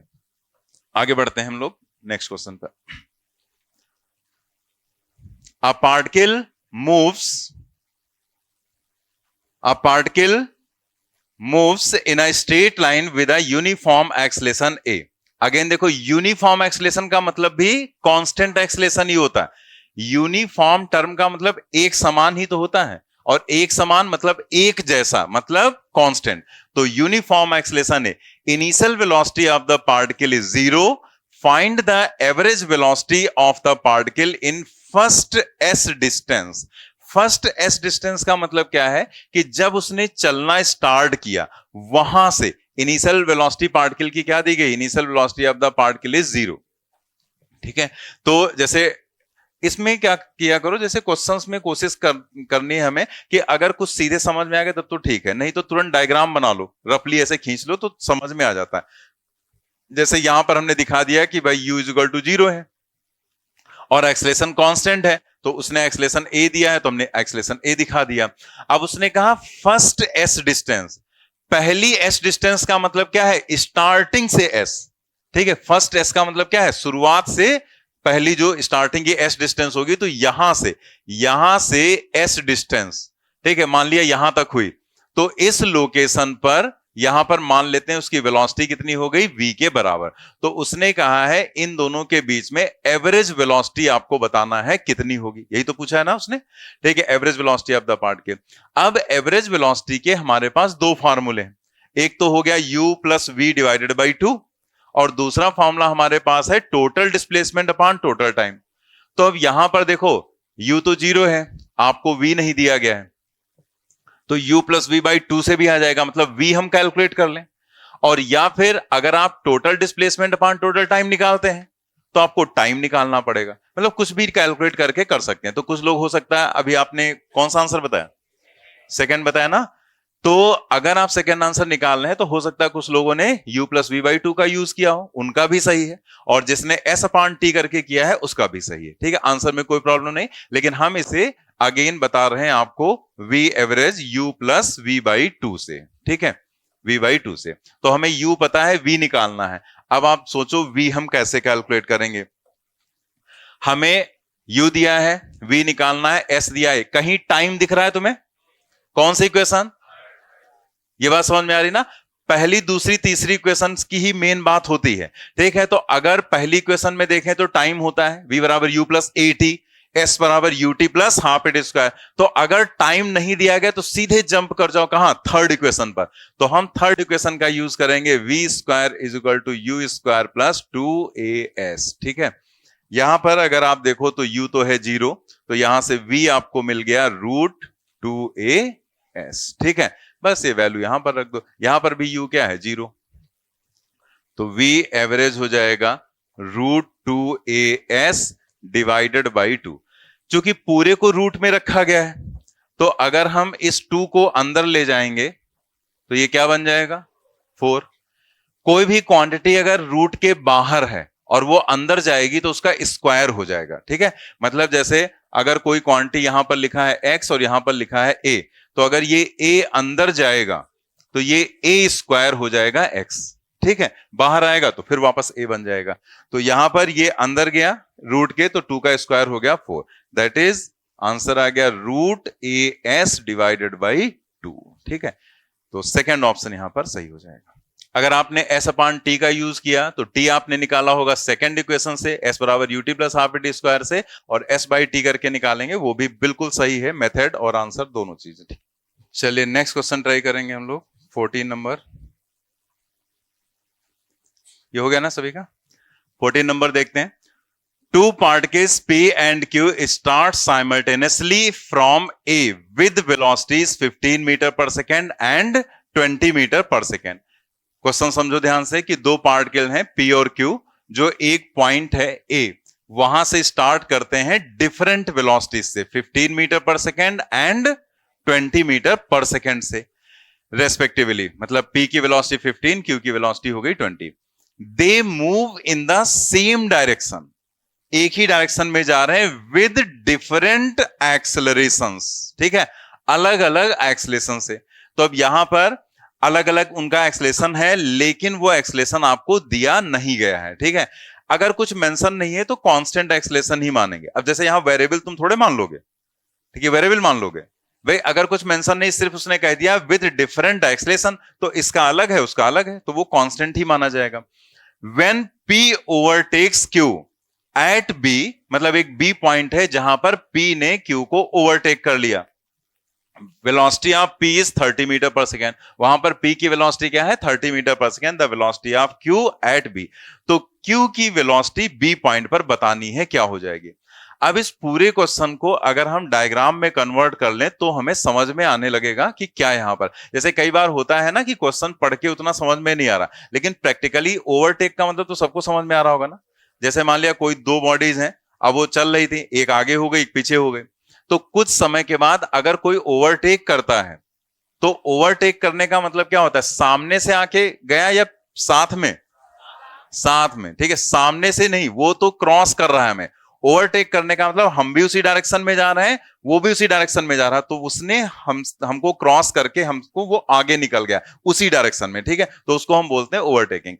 तो यहां पर अब अगर हम डायग्राम बनाएं, क्वेश्चन बहुत आसान है, ठीक है, बस एक बार डायग्राम आप देखेंगे समझ में आ जाएगा आपको। जैसे यहाँ पर ये रोड हो गई, एक अलग अलग हम बना लेते हैं, जैसे इसको हम कह देते हैं कि ये ए पॉइंट है जहां से उन लोगों ने स्टार्ट किया था, और ये पी पॉइंट है, बी पॉइंट है जहां पर वो ओवरटेक कर रहे हैं। ठीक है, तो स्टार्ट तो उन्होंने एक साथ किया था ना, साइमल्टेनियसली फ्रॉम ए, तो एक ही जगह से स्टार्ट किया पी ने और क्यू ने। तो ये यहां पर हो गया पी, इसने यहां से स्टार्ट किया, और इसकी वेलोसिटी क्या है 15 मीटर पर सेकेंड, मतलब हम इसको यूपी मान लें, और ये कितना है 15। और दूसरा यहां पर है क्यू, ठीक है, उसकी इनिशियल वेलोसिटी को यू क्यू मान लिया, और वो कितना है 20। दोनों के एक्सेलेरेशन कांस्टेंट है, दिया नहीं गया है, जरूरत पड़ेगी तो हम कुछ मानेंगे, अदरवाइज उसकी जरूरत नहीं है तो कोई प्रॉब्लम नहीं, हमें पता है कांस्टेंट एक्सेलेरेशन से जा रहा है। अब उसने कहा बी पॉइंट पर पी जो है, व्हेन पी ओवरटेक्स क्यू।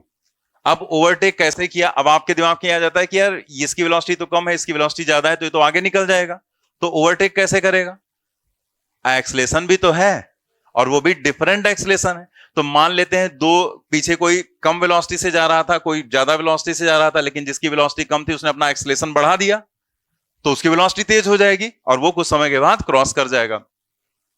तो P ओवरटेक करता है Q को एट पॉइंट B। तो मान लिया यहां से तो अलग अलग वेलोसिटी से हो गए, आगे पीछे हो गए होंगे, लेकिन फिर इसने अपनी वेलोसिटी को बढ़ाना स्टार्ट किया होगा, एक्सेलेरेशन इसका ज्यादा रहा होगा, तो इसने बढ़ाना स्टार्ट किया, और बी पॉइंट पर क्या हुआ कि पी ने क्यू को ओवरटेक कर दिया। ठीक है, जो पी था वो क्यू को ओवरटेक करके, मतलब ये एक तरह से आगे निकल जाएगा, और ये यहां पर क्यू है। तो जब ओवरटेक कर रहा होगा तब तो साथ में होंगे ना दोनों, फिर थोड़ी देर बाद आगे वो निकल जाएगा। तो ये पी यहां पर ओवरटेक कर गया। जब ये ओवरटेक कर रहा था पी, तो उसकी वेलोसिटी क्या थी 30 मीटर पर सेकेंड, यानी कि यहां पर इसकी जो वेलोसिटी है, जैसे ऊपर लिख देते हैं, वेलोसिटी ऑफ पी वो क्या है 30 मीटर पर सेकेंड। तो उसने पूछा है वेलोसिटी ऑफ क्यू क्या होगी। आप आगे लिख लेना, यहां पर मैं जगह नहीं थी तो मैंने ऊपर लिख दिया। ठीक है, उसने यही तो पूछा है। अब जरा इस पूरे डायग्राम को देखकर आप बताओ कि यहां पर क्या क्या चीजें सेम होंगी, मतलब जो इसमें दिख रहा है और जो नहीं दिख रहा है, आप कुछ भी सोच सकते हैं। डिस्टेंस सेम होगी ना, क्योंकि यहां से उसने स्टार्ट किया, बीच में अलग अलग भले हो गए होंगे, लेकिन जब वो क्रॉस करेंगे, ओवरटेक करेंगे, तो अगर ये 100 मीटर चला है तो ये भी तो 100 मीटर ही चलेगा। ठीक है, तो देखने में पता चला है कि साइमल्टेनियसली एक जगह से स्टार्ट किया, और हमने ये चीज पहले डिस्कस कर ली थी कि जब ओवरटेक करेंगे तो हमारे साथ में वो बॉडी आ जाएगी, तभी तो ओवरटेक करके आगे निकलेगी। यानी कि दोनों के लिए एस क्या हो जाएगा, सेम हो जाएगा। यहां से स्टार्ट किया उन्होंने साथ में, मान लिया 12 बजे उन्होंने स्टार्ट किया और 12:30 बजे उसने क्रॉस कर लिया उसको, तो दोनों ने क्या टाइम अलग अलग लिया, सेम ही तो लेगा। बीच में भले वो आगे पीछे हो गए, लेकिन अगर एक साथ उन्होंने 12 बजे स्टार्ट किया था और 12:30 बजे ठीक पी आगे निकल गया और क्यू पीछे रह गया, तो इसका मतलब इसको यहां से यहां तक पहुंचने में आधा घंटा लगा, तो इसको भी आधा ही घंटा लगेगा। ठीक है, अगर उसको कम टाइम उसका रहेगा तो फिर वो उसको क्रॉस ही नहीं कर पाएगा। तो सेम डिस्टेंस हो गई और दोनों का टाइम भी सेम हो गया। अब अगर डिस्टेंस सेम है, टाइम सेम है, तो क्या सेम होगा, एवरेज वेलोसिटी। एवरेज वेलोसिटी क्या होता है, डिस्प्लेसमेंट अपॉन टाइम। तो इसका डिस्प्लेसमेंट अपॉन टाइम, इसका डिस्प्लेसमेंट अपॉन टाइम, दोनों सेम हो जाएंगे। यानी कि हम कह सकते हैं दोनों सेम डिस्टेंस सेम टाइम में चल रहे हैं, इसलिए दोनों की एवरेज वेलोसिटी सेम होगी। और अगर एवरेज वेलोसिटी की बात करें तो फॉर्मूला क्या होता है, u plus V by two, U plus V by two. तीन चीजें पता है, चौथा अननोन है, निकाल लो। ठीक है, पहले आप ये डायग्राम बना लो, थिंक करना समझा रहे तो इस पर ध्यान देना। ठीक है, अभी ये क्वेश्चन, दो क्वेश्चन हो चुके होते, ये भी हम सॉल्व करके दिखा चुके होते और अगला भी, लेकिन हम आपको समझा रहे हैं तो उन चीजों को घर पे जाके वैसे ही आपको समझना है अपने आप। ठीक है, कि कैसे हम आगे की तरफ प्रोसीड किए। एक बार चीजें थिंक करना स्टार्ट कर दोगे फिर प्रॉब्लम नहीं होगी, फिर बहुत इजीली समझ में आने लगी चीज।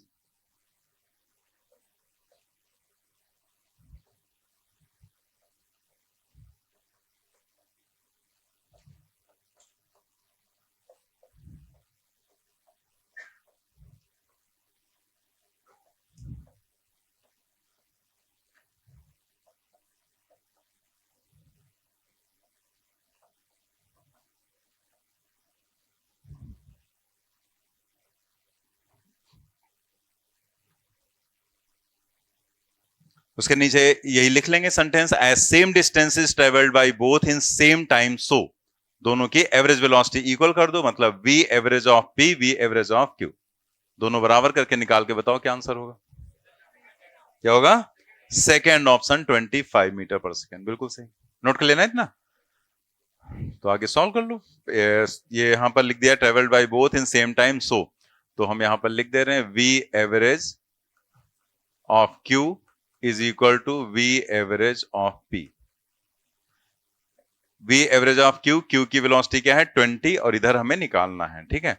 तो हम यहां लिखेंगे 20 plus we Q divided by 2 और ये हो जाएगा 15 प्लस 30 है ना, 15 प्लस 30, 15 प्लस 30 डिवाइडेड बाई 2, तो ये 2 और 2 कैंसिल हो गया।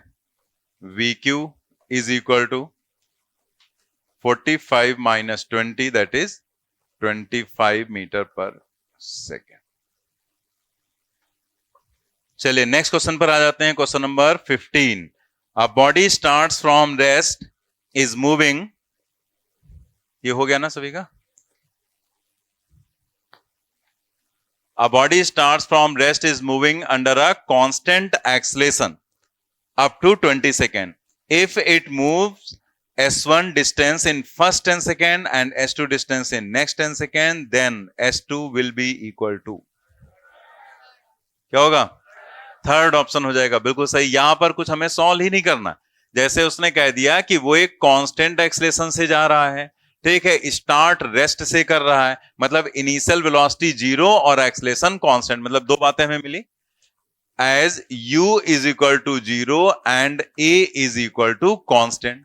साथ में उसने कह दिया if it moves s1 distance in first 10 second and s2 distance in next 10 second, मतलब टोटल 20 सेकेंड है। ऐसे यहां पर टोटल तो 20 सेकेंड है, तो उसने कहा कि जो पहली s1 डिस्टेंस है वो 10 सेकेंड में और जो नेक्स्ट s2 डिस्टेंस है वो 10 सेकेंड में, ठीक है, यही तो कहा, s1 in 10 second and s2 distance in next 10 second.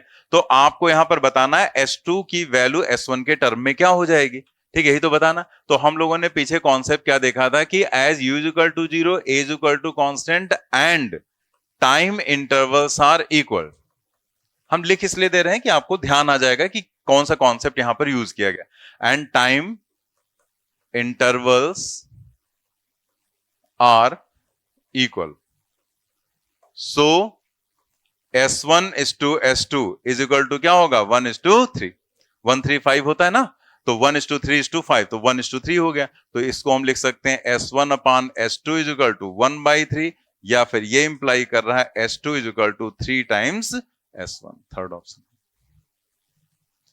अब जैसे यहां तो हमने इतना लिख दिया, लेकिन लिखने की कोई जरूरत ही नहीं थी, हमें पता था कि ये रेशियो 1:3:5 का होता है, ठीक है। तो अगर ये 1 है तो ये क्या होगा 3, तो इसका मतलब अगर ये s1 है तो ये क्या हो जाएगा 3 टाइम्स s1 हो जाएगा, बस। अब आप यहां पर देख रहे हैं जैसे हम लोग अलग अलग क्वेश्चंस कर रहे हैं, तो क्वेश्चंस में चीजें थोड़ा थोड़ा बदलती जा रही है, वही इक्वेशन पर ही बेस्ड है, लेकिन हर एक क्वेश्चन में कुछ ना कुछ अलग कोई चीज नई आ रही, कुछ कॉन्सेप्ट आ रहा है, या पीछे जो हमने पढ़ा उसको कैसे यूज कर रहे हैं। तो इसीलिए हमने कहा था कि ये सब चीजें याद रख पाना इतना आसान नहीं होता है कि आप बहुत जल्दी कर लें, तो आप धीमे धीमे रोज रिवाइज करते रहेंगे, बार बार उन चीजों को देखेंगे, रिवाइज करेंगे, फिर वो अपने आप समझ में आपको आ जाएंगी, याद रहेंगे, ठीक है। लेकिन आप सोचो कि एक बार बैठ के रटें तो उससे नहीं होगा, रिवीजन, कई बार का रिवीजन, ऑटोमेटिकली आपको चीजें याद हो जाएंगी। वही क्वेश्चंस आप रटोगे हमेशा परेशान रहोगे, नए क्वेश्चन ट्राई नहीं कर पाओगे। वही क्वेश्चन जैसे ये हमने किया, अब आप घर पे गए, आपको याद आ गया नहीं इसका तो 3s1 था, टिक कर दिया, आगे बढ़ गए, तो उससे क्या फर्क पड़ा? उससे कोई मतलब निकला? उससे कोई मतलब नहीं निकला। अगर आप इस क्वेश्चन को रुक कर आपने सोचा समझा कि यहां बताया क्या गया था, तो आपने पूरा क्वेश्चन पढ़ा, अच्छा हाँ रेस्ट में है, स्टार्टिंग वेलोसिटी रेस्ट मतलब 0 हो गई, एक्सेलरेशन कांस्टेंट है, तो हमने समझा था कि अगर ऐसी कंडीशन है, टाइम इंटरवल्स इक्वल है, तो पहले दूसरे तीसरे सेकंड का जो रेशियो होता है, मतलब वो डिस्टेंसेस का जो रेशियो होगा वो 1:3:5 होगा। फिर पूरी बात हमने सोची, वहां जितना कॉन्सेप्ट पढ़ा था कि अगर एक एक सेकंड का इंटरवल है तो भी 1:3:5 का रेशियो होगा, लेकिन अगर 5:5 सेकंड है, 10:10 सेकंड है, 7:7 सेकंड है, कुछ भी टाइम इंटरवल बस सेम है, तो जो रेशियो होगा वो 1:3:5 में ही रहेगा। ठीक है, तो ऐसे जब आप बार बार क्वेश्चंस को रिपीट करते समय सोचोगे, फिर धीरे धीरे वो आपके अंदर एकदम फिट हो जाएगा, फिर आपको कोई दिक्कत नहीं होगी, जब भी सामने आएगा तुरंत आप उसका आंसर दे लेंगे। अगर उसने कुछ बदलाव भी कर दिया तो भी आप पकड़ लोगे, लेकिन अगर क्लियर है सारी चीजें तो अगर सीधे आपने क्वेश्चन रट लिया तो यही आ जाएगा तो कर लोगे, कुछ भी इसमें बदल दिया गया तुरंत आप समझ नहीं पाएंगे कि इसमें हमें क्या करना है। तो इसलिए समझ के घर पे वापस रिवाइज करना है आपको। चलिए नेक्स्ट क्वेश्चन पर आते हैं, question number 16। Between two stations a train starting from rest. ठीक है, ध्यान से पहले क्वेश्चन पढ़ो। Between two stations a train starting from rest, मतलब इनिशियल वेलोसिटी उसकी 0, एक्सेलरेट्स यूनिफॉर्मली। एक्सेलरेट्स यूनिफॉर्मली का मतलब उसका एक्सेलरेशन कांस्टेंट है, यूनिफॉर्म है। देन अब देखो यहां तक पहले उसने कहा रेस्ट फर्स्ट, मतलब पहले वो एक्सेलरेट करता है, मतलब करती है ट्रेन यूनिफॉर्मली। ठीक है, मतलब पहले कुछ समय तक के लिए उसने एक्सेलरेट किया होगा, फिर देन उसने क्या लिखा, then moves with constant velocity, मतलब कुछ देर तक एक्सेलरेट किया फिर वो कांस्टेंट वेलोसिटी से चलने लगी, यानी कि जितनी वेलोसिटी उसने अचीव कर ली होगी कुछ समय के बाद उतनी ही वेलोसिटी से वो कांस्टेंट वेलोसिटी से चलने लगी। मतलब फिर कांस्टेंट वेलोसिटी का मतलब अब उसकी वेलोसिटी ना बढ़ रही है ना घट रही है, with constant velocity and finally retards uniformly to come to rest. अब इस बात को समझो कि कुछ समय एक्सेलरेट हुई, कुछ समय कांस्टेंट वेलोसिटी से चली, फिर रिटार्डेशन आ गया और फाइनली वो रेस्ट में आ गई। If the ratio of the time taken be 1:8:1, अब ये रेशियो का जो डेटा है वही सब कुछ है, वही इंपॉर्टेंट है, वही सब कुछ है कि आप ऊपर की चीजों को कैसे ऑब्जर्व करेंगे इस डेटा को देखकर। And the maximum speed attained be 60 kilometre per hour, मतलब उसने अपनी जर्नी में जो मैक्सिमम स्पीड अटेन की है वो कितनी, 60 kilometre per hour. Then what is the average speed over the whole journey, तो आपको एवरेज स्पीड बतानी। जब तक आप डायग्राम नहीं बनाएंगे तब तक इस क्वेश्चन को आप कर नहीं पाएंगे। तो हम लोग एक एक बात समझते हैं पहले यहां पर। जैसे उसने कहा 1:8:1, तो जब भी ऐसे कोई भी टाइम दिया जाता है या कोई भी रेशियो कुछ भी हो सकता है, टाइम होगा, मास हो सकता है, लेंथ हो सकती है, बहुत सारी ऐसी कंडीशंस आपके सामने आएंगी। तो ऐसी कंडीशन में आप इसको अलग अलग मानेंगे, मतलब इसकी अलग अलग वैल्यू जो रेशियो होता है, तो उसको हम कैसे मानते हैं। जैसे यहां पर लिखा गया है टाइम टेकन, टाइम टेकन ये क्या है, 1:8:1, मतलब रेशियो एक ऐसा होना चाहिए। तो हमने पिछले टर्म पे आपको बताया था कि कोई भी रेशियो होता है तो उसमें आप कोई भी टर्म से मल्टीप्लाई कर सकते हो और डिवाइड कर सकते हो, ऐड सब्ट्रैक्ट नहीं कर सकते, क्योंकि ऐड सब्ट्रैक्ट करने पर रेशियो बदल जाता है। जैसे अगर आप 1/2 लिखो तो इसको 2 से मल्टीप्लाई कर दो ऊपर नीचे, तो ये क्या बन जाएगा, 2/4। ठीक है, 2/4 बन गया। तो 2/4 भी तो 1/2 ही तो है, वही तो है, मतलब हम मल्टीप्लाई कर सकते हैं। ऐसे अगर आप डिवाइड कर दो तो इसको 2 से डिवाइड कर दो, इसको 2 से डिवाइड कर दो, अगेन 2 कैंसिल, वही रहेगा 1/2। ठीक है, लेकिन अगर ऐड कर दिया, सब्ट्रैक्ट कर दिया तो गड़बड़ हो जाएगा। जैसे आप सोचो इसमें 1 हम ऐड कर दें या 2 ऐड कर दें और नीचे भी 2 ऐड कर दें, तो ये क्या बन गया, ये गलत है। 1/2 3/4 के बराबर नहीं हो सकता है। ठीक है, तो हम ऐड सब्ट्रैक्ट नहीं कर सकते हैं, लेकिन मल्टीप्लाई और डिवाइड कर सकते हैं। तो हम यहां पर किसी भी एक कॉमन टर्म से मल्टीप्लाई कर लें। अब चूंकि यहां पर रेशियो में दिया गया है, एक्चुअल वैल्यू आपको पता नहीं है, इसलिए आप किसी नंबर से मल्टीप्लाई या डिवाइड नहीं कर सकते, तो हम ऐसे कोई सिंबल बना लेते हैं। तो हम इस रेशियो को मान लेते हैं t, 8t एंड t। बात तो वही है, अगर इसको रेशियो में लिखोगे तो कॉमन टर्म हटा दोगे और क्या लिख लोगे, 1:8:1। तो ऐसे अगर कहीं है तो उसको ऐसे लिख सकते हैं, ये कहीं पर भी अप्लाई। जैसे मान लिया कहीं उसने दे दिया 2 मास हैं, आगे आएंगे बहुत सारे क्वेश्चंस में, उनका रेशियो 3:4 है, तो आप क्या लिख सकते हैं, m1 को आप लिख सकते हैं 3m और m2 को लिख सकते हैं आप 4m। रेशियो निकालोगे अगेन क्या आएगा, 3:4 आएगा।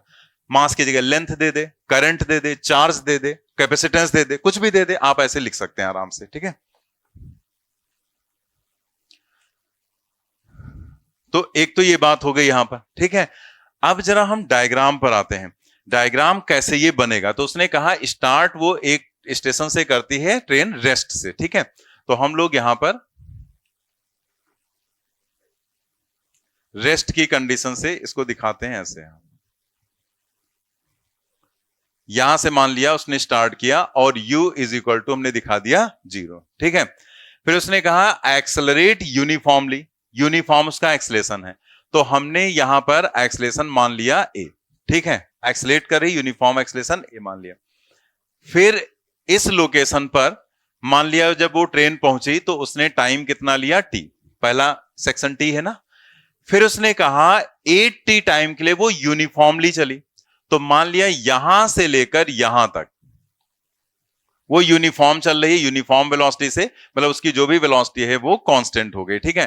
तो यहां पर जो टाइम है वो 8t, ठीक है। और इस लोकेशन पर पहुंचने के बाद जो भी यहां पर वेलोसिटी, जैसे हमने कुछ भी मान लिया, यहां पर हमने v मान लिया, ठीक है। और यहां पर भी वही वेलोसिटी रहेगी सेम, क्योंकि यहां से उसने एक्सलेट किया, यहां पर वेलोसिटी मान लिया v हो गई। फिर उसने t टाइम के बाद कांस्टेंट वेलोसिटी अपनी कर ली, तो उसी कांस्टेंट वेलोसिटी से वो जाएगी यहां पर 8t टाइम के लिए। और उसके बाद उसमें रिटार्डेशन आ गया, रिटार्डेशन आने का मतलब यहां पर उसकी वेलोसिटी धीरे धीरे कम होने लगी और फाइनली यहां पर उसकी जो वेलोसिटी है वो क्या हो गई, 0 हो गई, ठीक है।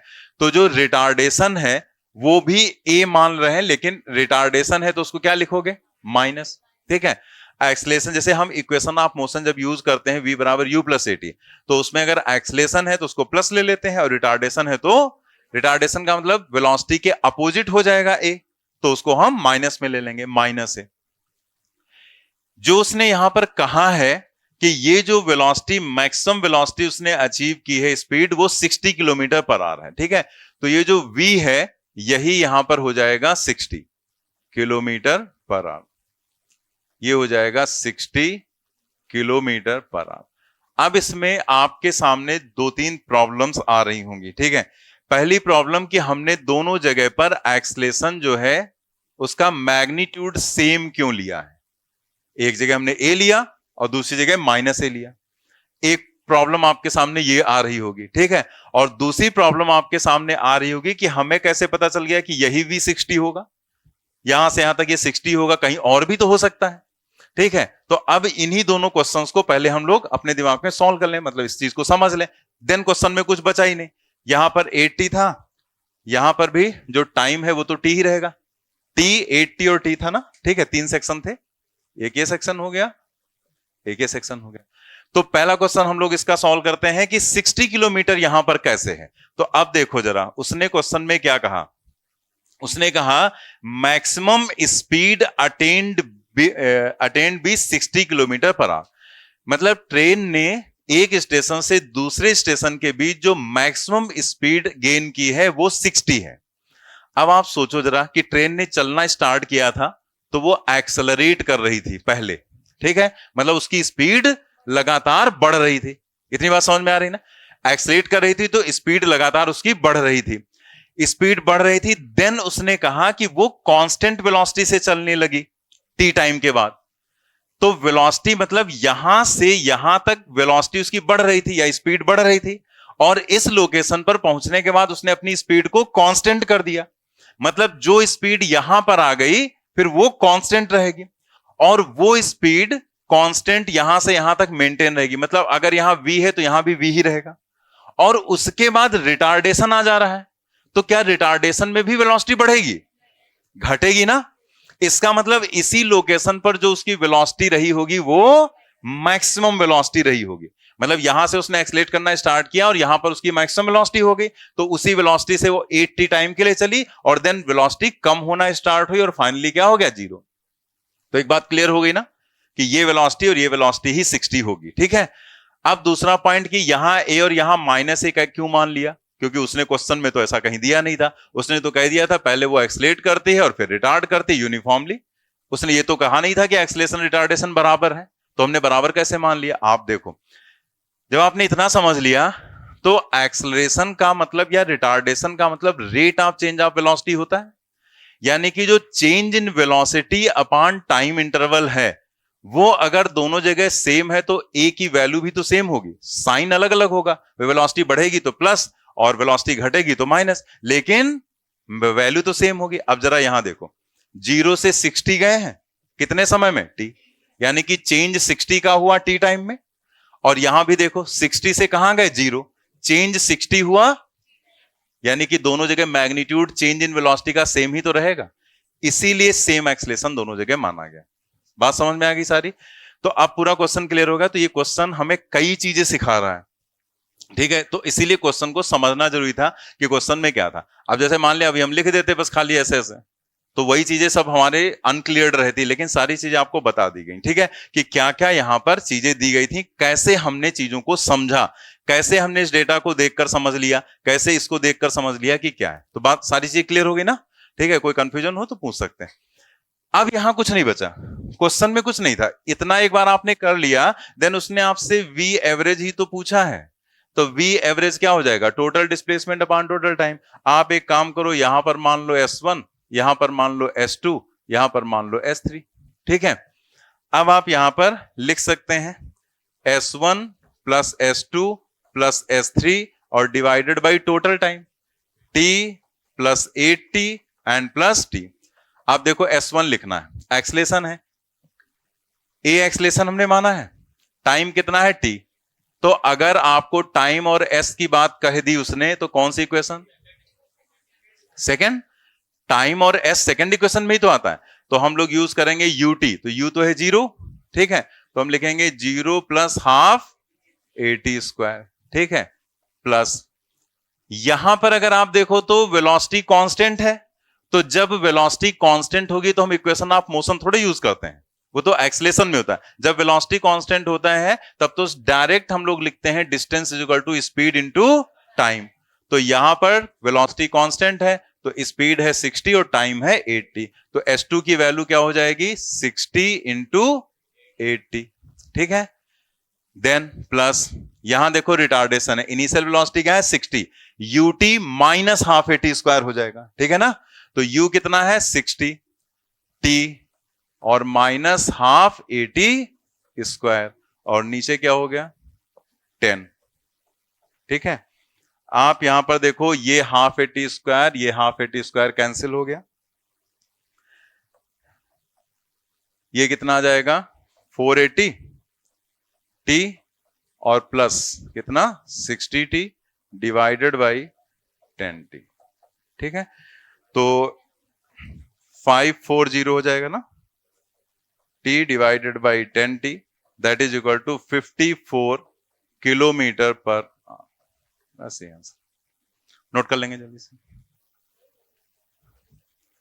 कुछ लोग ऐसे क्वेश्चंस आ जाते हैं तो सोचने लगते हैं अबे यार ये सब क्या है, ठीक है, पहले वाला तो बढ़िया था इससे, और हमें मतलब लग रहा है कि यार हमें नहीं समझ में आया था कि कैसे करेंगे, ये कैसे होगा, हमें तुम्हें समझ में आ ही गया होता या तुम्हें आ ही रहा होता, तुम यहां क्यों आते, तुम ये सोचा करो।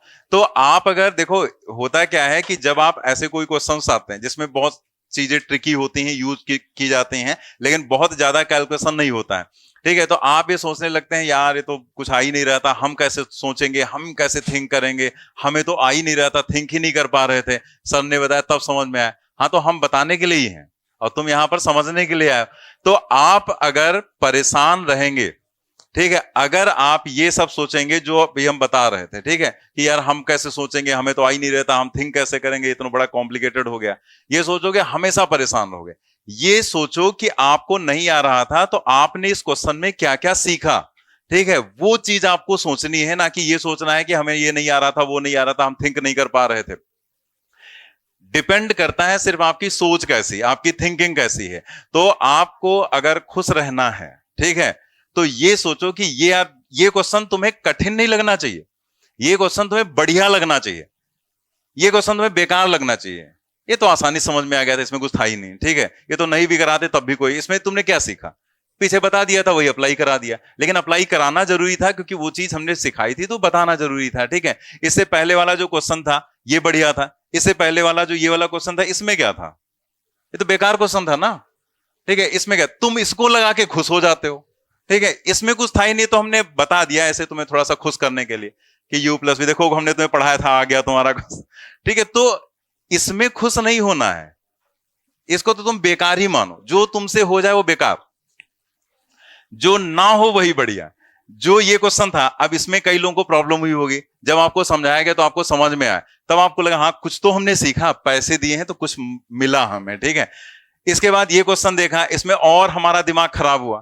ठीक है, ये वाला नहीं, ये तो बेकार वाला ठीक है, ये वाला, इसमें और हमारा दिमाग खराब हुआ, यार इसमें तो कुछ ही नहीं पल्ले पड़ रहा था, लेकिन आपने इसमें सीखा तो लगा हाँ अब पैसे वसूल होना स्टार्ट हुए हैं। ठीक है, तो ये तुम्हें सोचना है कि हमें वो चीजों को एप्रिसिएट करना है जो हमें नहीं आ रही।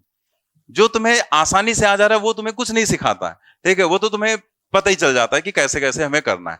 तो यही क्वेश्चन आपके लिए बढ़िया था जिसमें आपने चीजों को सीखा है। ठीक है, तो ये चीज आपको ऐसे थिंक करनी है, ना कि कठिन क्वेश्चन आ गया तो सोच में डूब गए, परेशान हो गए।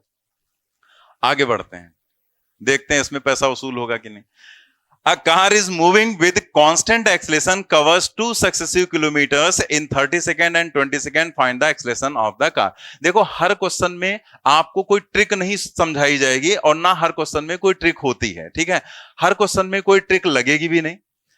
कुछ क्वेश्चन में ट्रिक लगेगी तो आपको समझ में आ जाएगा कि आपके पास जैसे जो पर्टिकुलर केसेस जो चीजें बताई गई हैं वो आपको बता दी गई कि भाई ये चीजें होती हैं, तो अगर वैसा कुछ मिल रहा है तब तो ठीक है, लेकिन अगर वैसा कुछ नहीं मिल रहा है तो हर क्वेश्चन में बैठ के ट्रिक नहीं सोचनी। अब जैसे ये क्वेश्चन है, इसमें ऐसा कुछ नहीं है कि हमने कोई ट्रिक आपको बताई वो इसमें यूज हो जाए।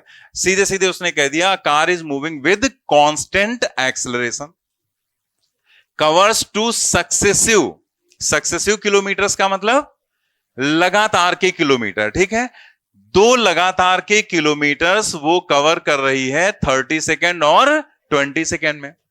Find the acceleration of the car, car का एक्सेलरेशन बताओ क्या होगा। तो आप यहां पर देखो, क्या आपको इनिशियल वेलोसिटी 0 दी गई है? नहीं दी गई ना। ठीक है, तो हम अपनी तरफ से 0 नहीं मान लेंगे। एक्सेलरेशन उसने पूछा ही है तो एक्सेलरेशन तो 0 हो नहीं सकता, वो तो बता ही दिया उसने, कांस्टेंट एक्सेलरेशन, वही हमें निकालना है। क्वेश्चन क्या है, इसको प्रैक्टिकली सोचो। जैसे आप जाते हैं जब कहीं, या घर ही जाते हैं, बस से जा रहे होते हैं, कार से जा रहे होते हैं, तो जैसे आप स्ट्रेट रोड पे जा रहे हैं तो क्या होता है कि जैसे आप साइड में देख रहे हैं, आपको 1 किलोमीटर दिख गया। ठीक है, जो लिखे लगे नहीं तो माइल स्टोन जिनको बोलते हैं, तो माइल स्टोन तो पहले माइल्स में चलता था ना, अब तो वो किलोमीटर्स ही कहलाते हैं। तो वो किलोमीटर्स, अब आपको 1 किलोमीटर मिला और वहीं पर आपने घड़ी देखना स्टार्ट किया, और आपको जब दूसरा किलोमीटर मिला तो आपने देखा कि 30 सेकंड हो गए थे। लेकिन उसके बाद चूंकि कार एक्सेलरेट कर रही थी, तो फिर उसके बाद जो अगला किलोमीटर आया तो आपने देखा अगला किलोमीटर 20 सेकंड के बाद आ गया। तो उसने पूछा है कि बताओ कार का एक्सेलरेशन क्या था। तो भाई जब आप जा रहे थे तो आपकी वेलोसिटी स्टार्टिंग की 0 थोड़े थी, वो तो आपने कहीं पर भी ऑब्जर्व करना स्टार्ट कर दिया। उसने इसीलिए कहीं पर ऐसा नहीं लिखा कि इनिशियल वेलोसिटी 0 है। तो अगर कहीं से क्लियर नहीं है, उसने कह दिया अ कार इज मूविंग, मतलब कार मूव कर रही है। ठीक है, मतलब वो करना स्टार्ट नहीं किया, वो कर रही है लगातार, तो इसका मतलब उसके पास कुछ वेलोसिटी रही होगी। तो हम इसे ऐसे थिंक कर सकते हैं कि जैसे यहां पर ये 1 किलोमीटर है तो इसको हमने ए मान लिया। ठीक है, यहां पर, और इसी लोकेशन पर सपोज कर लिया यहां पर कार थी। ठीक है, अब इसके बाद ये एक दूसरा आगे किलोमीटर आएगा जिसको हम बी मान ले रहे हैं, और फिर ये तीसरा किलोमीटर आएगा जिसको हम सी मान ले रहे हैं। ठीक है, तो एक बात यहां पर सबसे पहली क्या क्लियर हो गई कि ये जो एबीसी हैं वो किलोमीटर्स हैं और 2 सक्सेसिव किलोमीटर्स हैं। तो इसका मतलब इस किलोमीटर से इस किलोमीटर की डिस्टेंस कितनी होगी? 1 किलोमीटर। ठीक, एक ही तो होगा। तो प्रैक्टिकली ये सक्सेसिव किलोमीटर मतलब लगातार के 2 किलोमीटर्स हैं, तो ये 1 किलोमीटर का मतलब होगा 1000 मीटर। ठीक है, हम लोग मीटर में कर लेंगे, आंसर वैसे निकालना। और ऐसे ही ये अगला जो किलोमीटर है वो भी क्या है? 1000 मीटर। ठीक है, तो 1000 मीटर के 2 सक्सेसिव किलोमीटर्स हमने यहां पर मान लिए। अब जो कार है वो ऐसे यहां पर जा रही है, ठीक है, इस डायरेक्शन में। तो जब आप यहां पर थे तब आपने घड़ी को देखना ऑब्जर्व किया था। तो इसके बाद तो यहां पर हमने मान लिया कि इसकी इनिशियल वेलोसिटी u है कार की, और एक्सेलरेशन इसका कितना है a, क्योंकि ना तो हमें इनिशियल वेलोसिटी पता है और ना ही हमें एक्सेलरेशन पता है। एक्सेलरेशन तो हमें निकालना ही है। अब यहां से हमने ऑब्जर्व किया और हमने देखा कि जब हम इस लोकेशन पर पहुंचे तो यहां से लेकर यहां तक का जो टाइम है वो टाइम कितना है? 30 सेकेंड। ठीक है, 30 सेकेंड।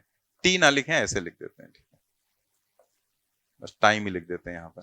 तो यहां से यहां तक का जो टाइम है वो कितना है, 30 सेकेंड। यह है 30 सेकेंड इस लोकेशन तक का टाइम, ठीक है। और फिर यहां से आगे का जो अगला किलोमीटर आया तो कितने समय में पहुंच गए हम, 20 सेकेंड में पहुंच गए, ठीक है। तो यहां से यहां तक का हो गया ये 20 सेकेंड, और यहां से यहां तक का हो गया ये 30 सेकेंड, ठीक है। तो उसने आपसे कहा है कि ये एक्सेलरेशन बताओ कितना होगा। अब यहां पर कोई ट्रिक हमें समझ में नहीं आ रही, हमने कोई ऐसा कोई फॉर्मूला कोई केस ऐसा तो पढ़ा है नहीं, हमने तो सिर्फ आपको एवरेज वेलोसिटी का बताया। एवरेज वगैरह कुछ पूछता तो हम सोचते क्या यू और वी दिया गया है तो हम निकाल लें, लेकिन ऐसा भी कुछ नहीं यहां पर है। तो आप यहां पर जब कुछ नहीं है तो फिर हमारे पास इक्वेशंस ऑफ मोशन ही तो बची। अब इक्वेशन ऑफ मोशन का यूज करेंगे, चूंकि उसने हमें दो अलग अलग कंडीशन दी, एक 30 सेकंड की, एक 20 सेकंड की। मतलब एक सेक्शन हो गया ए टू बी और दूसरा सेक्शन हो गया बी टू सी। तो हम यहां पर जो जो चीजें दी गई हैं उनका यूज करके हम एक्सेलरेशन निकालने वाले हैं, ठीक है। तो हमें क्या दिया गया है, देखो कौन सी इक्वेशन यूज करना है ये हमें डिसाइड करना है। तो u और a तो कभी डिसाइड नहीं करता है, कौन डिसाइड करता है, उसके अलावा जो बचता है। तो क्या बचा, s और कौन सी इक्वेशन, सेकंड।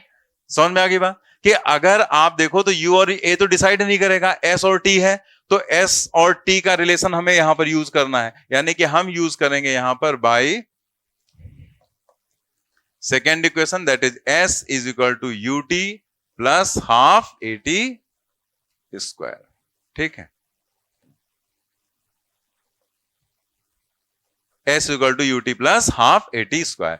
हमारे पास एक पार्ट है a टू b, तो हम यहां पर यूज करेंगे a टू b, ठीक है। a to b, A to B के लिए डिस्टेंस कितनी है, 1000, ठीक है।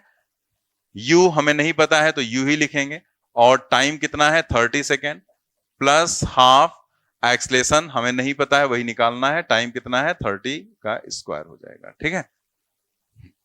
तो ये हो गया 1000, ये हो गया 30U, और प्लस ये 900, 30 का स्क्वायर, और 900 अपॉन 2 450, तो ये कितना हो जाएगा 450 ए।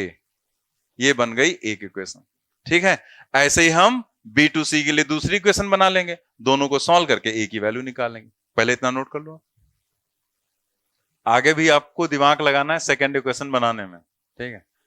अब जैसे हमें ये लगा कि हाँ चलो एक इक्वेशन तो बन गई, दूसरी हमें बनानी है इक्वेशन। अब यहां पर वो बात समझो जो आज स्टार्टिंग में हम समझा रहे थे। अब दूसरी इक्वेशन जैसे हमने पहले ए से बी के लिए बनाई, दूसरी इक्वेशन आप तुरंत सोचेंगे कि हम बी से सी के लिए बना लें और दोनों को सॉल्व कर लें। लेकिन जैसे ही आप बी से सी के लिए इक्वेशन बनाओगे, एस बराबर U T plus half eighty square use करने के लिए चलोगे, तो आपके सामने प्रॉब्लम होगी, बी पॉइंट की तो वेलोसिटी नहीं पता, तो क्या यही रख दोगे यू, ये तो नहीं रख दोगे ना, क्योंकि अगर आप बीसी सेक्शन में हैं तो आप ये वाली वेलोसिटी नहीं रख सकते हैं। एक्सेलरेशन तो सबका एक जैसा, वो तो रख सकते हैं, लेकिन ये वेलोसिटी यहां पर कुछ और है, यहां से एक्सेलरेट करेगा तो यहां वेलोसिटी कुछ बदल जाएगी ना, और वो वेलोसिटी तो आपको पता है नहीं। तो अब आपके सामने दो रास्ते हैं, या तो पहले आप बी पॉइंट पर वेलोसिटी निकालो, ठीक है, और वो वेलोसिटी हम निकाल सकते हैं भाई, यहां से वी निकालना है, वी बराबर यू प्लस एटी यूज कर लेंगे हम लोग, ठीक है।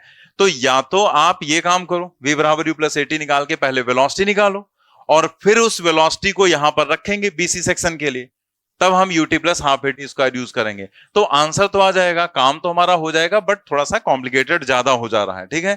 तो इसका मतलब हम कुछ और भी सोच सकते हैं। तो हमने यहां पर सोचा कि यार बीसी के लिए हम अप्लाई ही क्यों करें, हम फालतू में क्यों निकालें, हम एसी के लिए ना अप्लाई कर लें सीधे, भाई हम ए से सी के लिए ले लें। तो ए से सी के लिए पूरी डिस्टेंस लेनी पड़ेगी, बस कितनी 2000, और पूरा टाइम लेना पड़ेगा 30 प्लस 20। तो अगर हम ए और सी सेक्शन लेते हैं तो यही इनिशियल वेलोसिटी और यही एक्सेलरेशन हमारा काम आ जाएगा, ठीक है।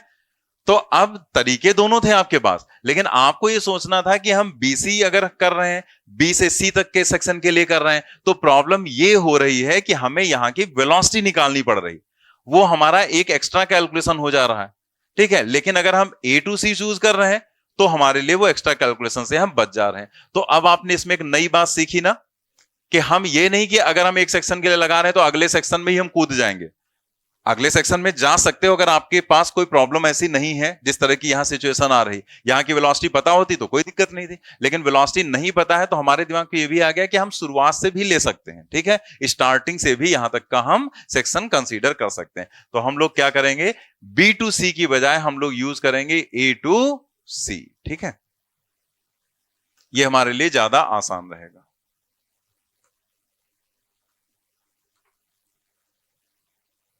ठीक है, तो ए टू सी के लिए जो टोटल एस हो जाएगा वो कितना हो जाएगा, 2000। तो यहां पर हमने लिखा 2000 और तब यू तो वही रहेगा फिर, हाँ, फिर तो यू वाली समस्या सॉल्व हो गई हमारी। टाइम टोटल हो जाएगा 30 + 20 50 हो जाएगा, एंड प्लस हाफ ए और 50 टू द होल स्क्वायर, ठीक है, ये हो गया यहां पर। तो हम लोग इसको ऐसे लिख सकते हैं 2000 is equal to 50u and plus ये 50 का स्क्वायर करेंगे तो 25 तो कितना 125 हो जाएगा ना, 1250। ये हमारी हो गई सेकेंड इक्वेशन। अब दो इक्वेशंस को सॉल्व करना तो हमें आता है, ठीक है। अब इक्वेशंस को सॉल्व करने में जैसे छोटे लेवल में तो सीधे सीधे बता दिया था कि भाई जो आपको हटाना है, ठीक है, उसका जो मल्टीपल है उसी से दूसरे को मल्टीप्लाई कर दो और पहले वाले से नीचे वाले को मल्टीप्लाई कर दो, ऐसे सॉल्व कर लो। लेकिन हम लोग कुछ और भी सोच सकते हैं, कोई जरूरी नहीं कि यही हमेशा तरीका अप्लाई करें, लेकिन दो इक्वेशन सॉल्व करना आप जैसे सॉल्व करते हैं वैसे कर सकते हैं। हम आपको थोड़ा सा कुछ अलग बता रहे हैं कि आप यहां पर जैसे 50u है और हमने देखा यहां पर क्या है 30u है, तो हम ये भी तो कर सकते हैं कि यहां पर बस किसी तरह से हम 30 बना लें। तो अगर 30 बना ले तो हमारा काम हो जाएगा ना, वो 30u कैंसिल हो जाएगा जब सब्ट्रैक्ट करेंगे, और बाकी में क्या हो रहा है उससे हमें मतलब नहीं, क्योंकि ए तो निकालना ही है। तो हम इसे ऐसे भी तो कर सकते हैं, अगर हम इसको डिवाइड कर दें पूरी इक्वेशन को 5 से तो यहां 10 बन जाएगा, बाकी कहां क्या बनेगा वो नहीं सोचना है क्योंकि हमें यही हटाना है, ये 10 बन जाएगा। और अगर हम इसी को 3 से मल्टीप्लाई कर दें तो 30 बन जाएगा। मतलब अगर हम इस पूरी इक्वेशन को 3/5 से मल्टीप्लाई करें तो ये 30 बनेगा, और पहली इक्वेशन के साथ सॉल्व करोगे 30u कैंसिल हो जाएगा, ए की वैल्यू आ जाएगी, ठीक है। तो हम लोग यहां पर इसे मल्टीप्लाई करके चेक करते हैं क्या आएगा, ये 1200 आ जाएगा ना। यहां पर पूरी इक्वेशन को मतलब पूरी इक्वेशन को हम लोग मल्टीप्लाई करेंगे 3/5 से, तो ये 400 × 300 कितना हो जाएगा 1200, ठीक है। और ये 30u हो जाएगा और ये 750 ये आ जाएगा, ठीक है। इसके नीचे हम पहली इक्वेशन रखते हैं 1000 is equal to 30u and plus 450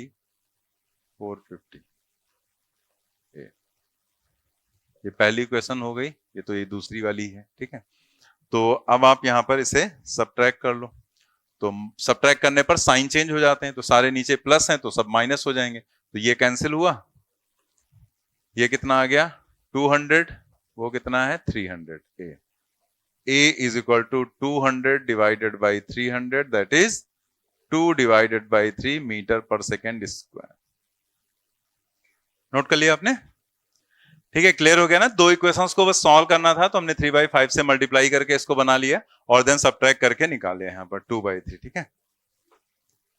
तो हमने जैसे अभी आपको बताया था ना कि हर क्वेश्चन में कोई ट्रिक या इस तरह की चीजें नहीं होती हैं, आपको जो भी क्वेश्चन है ऐसे ही मिल सकते हैं। और एग्जाम में जैसे आप अगर एग्जाम में देखें तो कभी कभी बड़े क्वेश्चंस भी पूछ दिए जाते हैं, छोटे क्वेश्चंस भी पूछे जाते हैं, तो वो बैलेंस होता है। जैसे मान लिया उसने कई क्वेश्चन थ्योरेटिकल जैसे इस साल पूछे गए थे, तो ऐसे थ्योरेटिकल क्वेश्चन है तो एग्जामिनर टाइम कैलकुलेट कर लेता है कि अगर थ्योरेटिकल क्वेश्चन आपने पढ़ा, आपको आ रहा है, तुरंत आप टिक कर देंगे, नहीं आ रहा तो कुछ नहीं करना।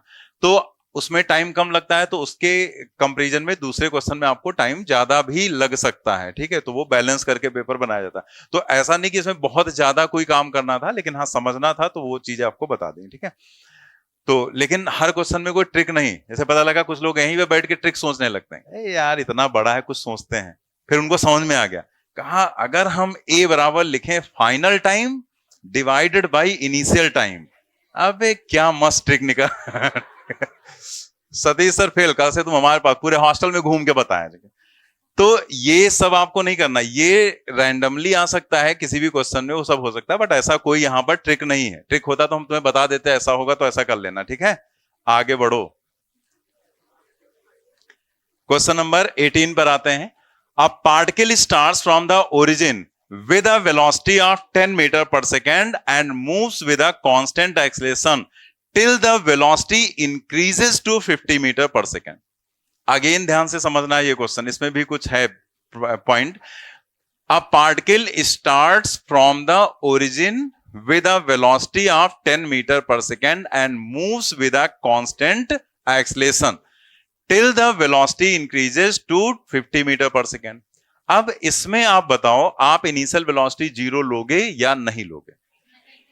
नहीं लोगे. क्यों नहीं लोगे? उसने यहां पर लिखा है ना, starts from the origin with a velocity of, तो पहले से उसने दे दिया 10 मीटर पर सेकेंड. ठीक है, ये इसलिए पूछा हमने क्योंकि कई लोग यहां से हाँ ओरिजिन से तो स्टार्ट कर रहा है तो शुरुआत में तो 0 ही होगा. आपको वो नहीं सोचना. अगर उसने आपसे कह दिया है starts from the origin with velocity, तो कैसे स्टार्ट किया उससे हमें मतलब नहीं. हमें इनिशियल वेलोसिटी अगर दी गई है तो 10 ही मानना है. ठीक है, तो वो 10 वेलोसिटी हो गए. And moves with a constant acceleration till the velocity increases to 50 metre पर सेकेंड. और वो उसी कांस्टेंट मतलब कांस्टेंट एक्सेलरेशन से मूव करता है जब तक कि उसकी वेलोसिटी कितनी नहीं हो जाती, 50 मीटर पर सेकेंड. तो पहले हम लोग इतनी बात कर लेते हैं यहां पर. ठीक है, जैसे यहां से मान लिया स्टार्ट किया वो, ठीक है, इस लोकेशन से मान लिया ये O पॉइंट है. ठीक है, तो यहां पर उसने जो वेलोसिटी दी है आपको वो 10 मीटर पर सेकेंड दी है और एक एक्सेलरेशन दिया है कांस्टेंट. मान लिया वो यहां से इस लोकेशन पर पहुंच जाता है O से, कुछ पॉइंट मान लेते हैं, इसे मान लिया ये A पॉइंट है. ठीक है, O से A पॉइंट पर पहुंच जाता है और A पॉइंट पर उसकी वेलोसिटी कितनी हो जाती है, 50 मीटर पर सेकेंड. ठीक है, ए एक्सेलरेशन मान लिया, डिस्प्लेसमेंट कितना हो गया s. ठीक है, तो हमने यहां पर इस डायरेक्शन को पॉजिटिव मान लिया है. ठीक है, कि इस क्योंकि यहां पर उसने आगे रिवर्स की कंडीशन दी. ठीक है, तो ये एक पॉजिटिव डायरेक्शन हमने मान ली कि भाई इधर जा रहा है, यहां पर वेलोसिटी 50 हो गई, ये a हो गया और ये हो गया s हो गया. ठीक है, यहां पर भी हम सिंबल हटा ही देते हैं. ठीक है, अभी सिंबल हटा देते हैं, बस हम 10 लिख दे रहे हैं. अभी बता देंगे क्यों हटाया, क्योंकि इक्वेशंस में एक्चुअल में बार बार सिंबल्स कई बार लिखने में प्रॉब्लम होने लगती है चीजों को समझने. तो 10 मीटर पर सेकेंड हमने लिख दिया और यहां पर हमने 50 मीटर पर सेकेंड. इतनी बात समझ में आ गई. उसने यही तो कहा था, एक पार्टिकल स्टार्ट करता है ओरिजिन से इस वेलोसिटी से और मूव करता है कांस्टेंट एक्सेलरेशन से जब तक, टिल द वेलोसिटी, जब तक उसकी वेलोसिटी कितनी नहीं हो जाती है, 50 मीटर पर second. At that instant the acceleration is suddenly reversed.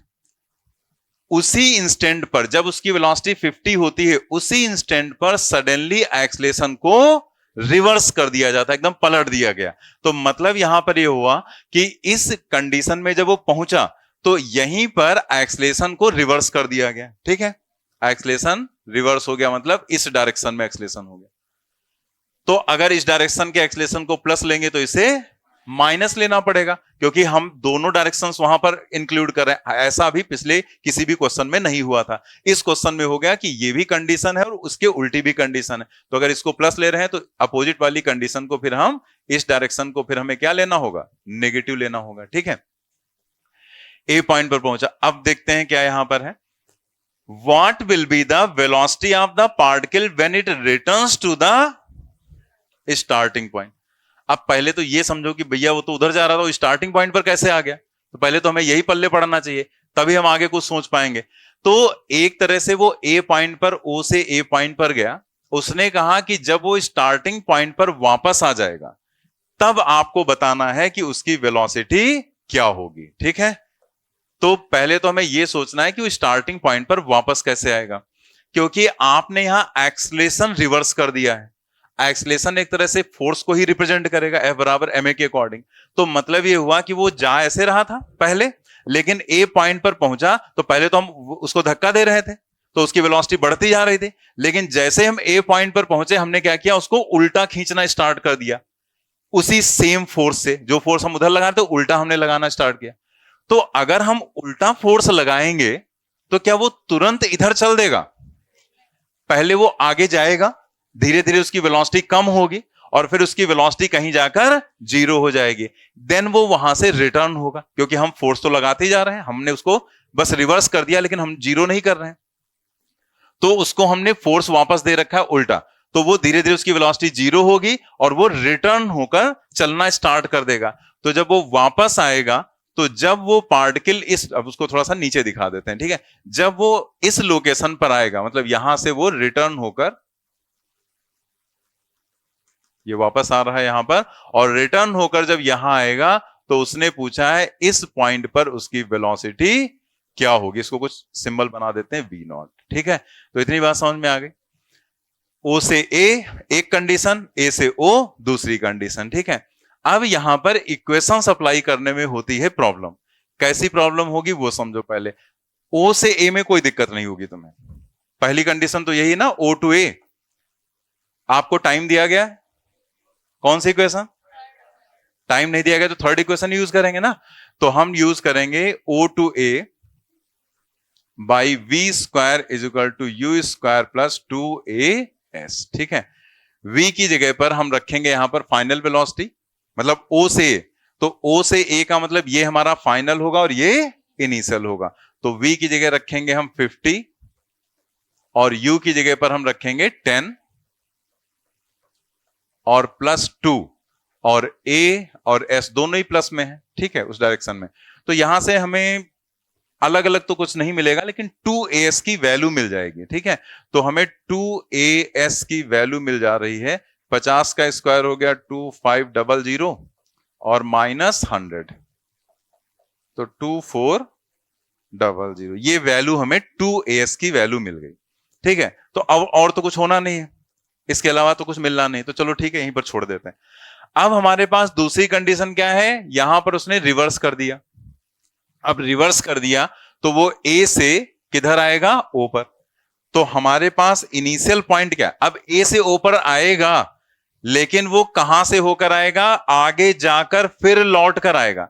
लेकिन हमें बीच की कंडीशन से कोई लेना देना नहीं होता है, यही सबसे कंफ्यूजिंग पॉइंट है यहां का, ठीक है। कि आपको ये लगता है कि हम आगे का कैलकुलेशन क्यों नहीं कर रहे हैं।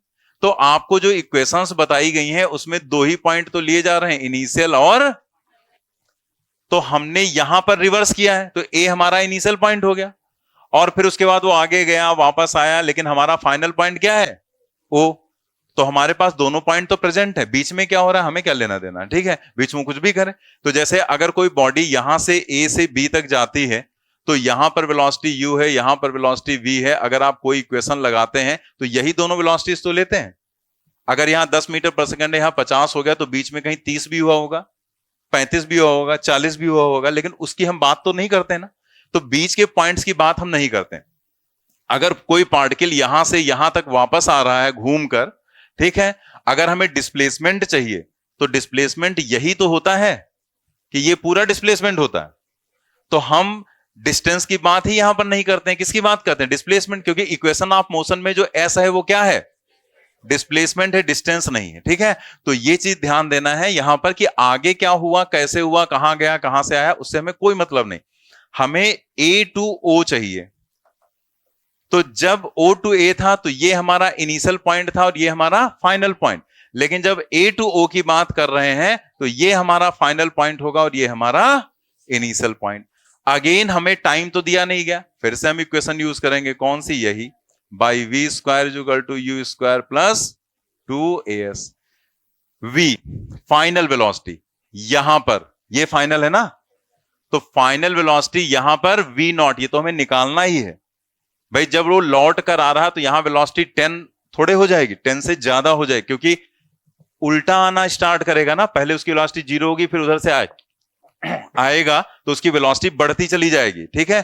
तो जैसे आपको हमने अभी समझाया था ना कि अगर कोई बॉडी सीधे जा रही, आपने उल्टा खींचना स्टार्ट किया, तो पहले तो उसकी वेलोसिटी 0 होगी, लेकिन फिर आप फोर्स लगाते ही जा रहे हैं तो उसकी वेलोसिटी उल्टी डायरेक्शन में बढ़ना स्टार्ट हो जाएगी, ठीक है। और जैसे जैसे आप फोर्स लगाते जाएंगे तो उल्टी डायरेक्शन में उसको एक्सेलरेट कर देगा। तो यहां पर पहुंचेगा तो वेलोसिटी क्या होगी, वही तो पूछा गया। तो अपना दिमाग मत लगाओ कि यहां वेलोसिटी क्या होगी, वो तो हमें निकालना ही है। तो हम इसको v0 स्क्वायर लिख दे रहे हैं। u ये है ना इनिशियल, क्योंकि ए से ओ में ये हमारा इनिशियल है, वो कहां से होकर आए उससे हमें कोई मतलब नहीं, हमारा इनिशियल पॉइंट ये है। और यहां की वेलोसिटी में पता है क्या है, 50 प्लस में, तो यहां पर प्लस 50 का स्क्वायर एंड प्लस 2। अब ए उल्टा और डिस्प्लेसमेंट भी इधर से इधर की तरफ लेंगे, ये इनिशियल है और ये फाइनल है, तो दोनों ही माइनस में हो जाएंगे, माइनस ए माइनस एस, ठीक है। दैट मीन्स 50 का स्क्वायर हो जाएगा 2500 और ये 2as, ये यहां पर माइनस माइनस प्लस हो जाएगा ना, ठीक है। तो 2as बचेगा और 2as की वैल्यू क्या है 2400, ठीक है। तो हम यहां डायरेक्ट लिख दे रहे हैं प्लस 2400, ठीक है। दैट इज ये क्या हो जाएगा 4900। तो अगर हम V नॉट निकालें तो 49 है ना 49, 7 आ जाएगा तो 70 आ जाएगा, 70 मीटर यही वेलोसिटी हो जाएगी V नॉट की, ठीक है। नोट कर लेंगे। तो यहां पर दिक्कत सिर्फ ये होती है कि आप यहां सोचने लगते हैं कि भाई ये तो यहां गया, फिर यहां वेलोसिटी 0 होगी, तो पहले हम ये कैलकुलेट करें फिर ये कैलकुलेट करें, लेकिन ये कैलकुलेट करना पड़ता तुम्हें अगर ये इक्वेशन आप मोशन में s डिस्टेंस होता तो, लेकिन ये क्या होता है, तो डिस्प्लेसमेंट में। अभी ये वाला क्वेश्चन याद है ना, ठीक है। ऐसे बताया गया था कि कोई 10 मीटर जाता है, 7 मीटर आता है, और ये अगर 3 मीटर है तो हमें 3 ही तो चाहिए, हमें 10 और 7 चाहिए ही नहीं, ठीक है। तो वो चीज तो डायरेक्ट आपने एस मान रखी थी, तो उल्टा भी ऐसे ही हो जाएगा, नोट कर लेंगे।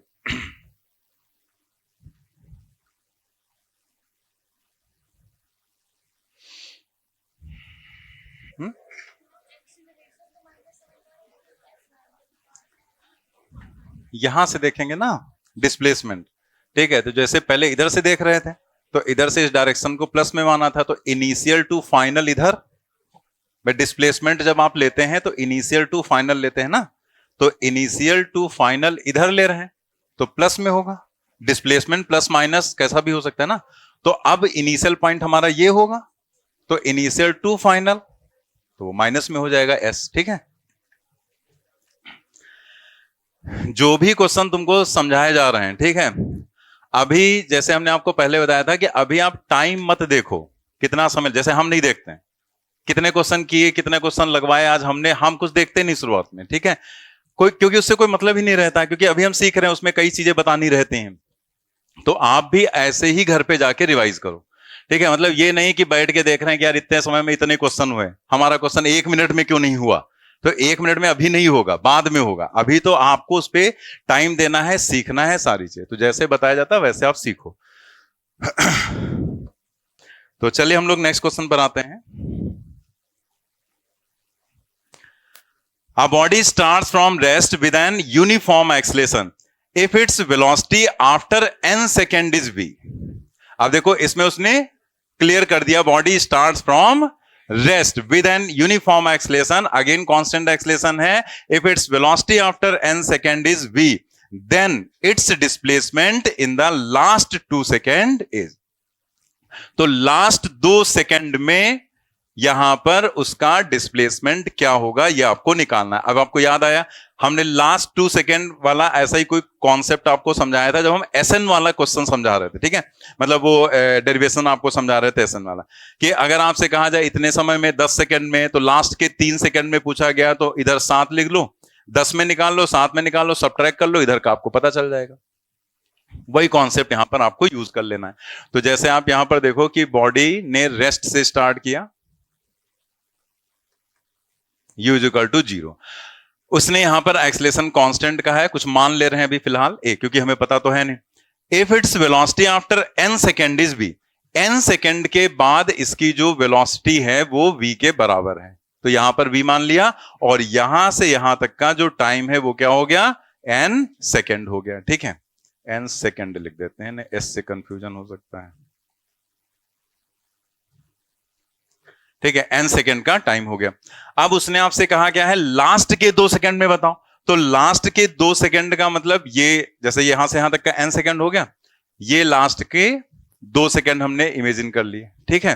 तो ये अगर लास्ट के 2 सेकेंड हैं, इसको भी हम थोड़ा सा यहां से हटा देते हैं, मतलब डायग्राम थोड़ा सही रहेगा, अभी इसको हटा दिया हमने। ये लास्ट के 2 सेकेंड हैं और इसमें उसने आपसे पूछा है, जैसे उसको मान लिया s नॉट, तो s नॉट की वैल्यू आपको बतानी है, ठीक है। तो यहां से यहां तक का जो टाइम है ये तो n सेकेंड हो गया, और ये कितना है 2 सेकेंड। तो फिर हम लोगों के पास यहां पर ये पॉइंट आ गया ना कि यहां से यहां तक का अगर आप टाइम देखो तो वो क्या हो जाएगा, n-2 सेकेंड। ठीक है, n-2 सेकेंड। और इस n-2 सेकेंड में अगर हम डिस्प्लेसमेंट कुछ भी मान ले, मान लिया इसको s2 मान लिया और इधर वाला जो है उसको हमने s1 मान लिया, तो s naught is equal to क्या हो जाएगा, s1 माइनस s2। आप अगर देखो तो पूरा वही डेरिवेशन पर ही तो बेस्ड है। अब यहां पर एक क्वेश्चन अगर आपको बता दिया जा रहा है तो 2 सेकंड में हो, 3 सेकंड में हो, 4 सेकंड, कुछ भी कह देता। अगर यहां 2 की बजाय 3 सेकंड कह देता तो हम n-3 कर देते, 2 की बजाय 4 कहता n-4 कर देते। तो हम यहां पर s1 निकालेंगे, s2 निकालेंगे, s1 माइनस s2 कर देंगे, या डायरेक्ट कर लो। s नॉट है, अलग अलग क्यों लिखो, s naught is equal to क्या हो जाएगा, s1 माइनस s2। ठीक है, s1 की value ut plus half eighty square, तो u क्या है, 0, तो अब लिखो ही ना भाई ut, हमें तो पता है ना ut plus half eighty square हम क्यों यूज करें, क्योंकि s और t दिया गया है। तो ut में u तो 0 है तो u लिखो ही ना, मतलब सीधे लिख देंगे हाफ ए टी स्क्वायर, यानी कि half A N square, minus इसके लिए भी u की वैल्यू 0 है, हाफ ए n-2, तो ये हो जाएगा हाफ ए n-2 का स्क्वायर। ठीक है, अब आप यहां देखो, इसे हम ओपन कर लेते हैं, तो ये half A N square minus half A N square plus 4 minus 4n,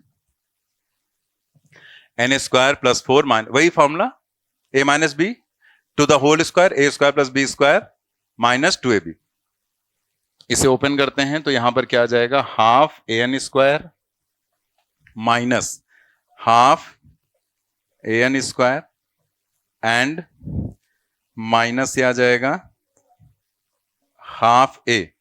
ठीक है, ये जो भी लिखा है इसको चाहे तो ऐसे लिख सकते हैं हम लोग यहां पर 4 माइनस 4n, या अलग अलग करके आप लिख सकते हैं। ठीक है, तो इसको हमने ऐसे लिख दिया 4, या अलग ऐसे लिख देते हैं, क्या करना है,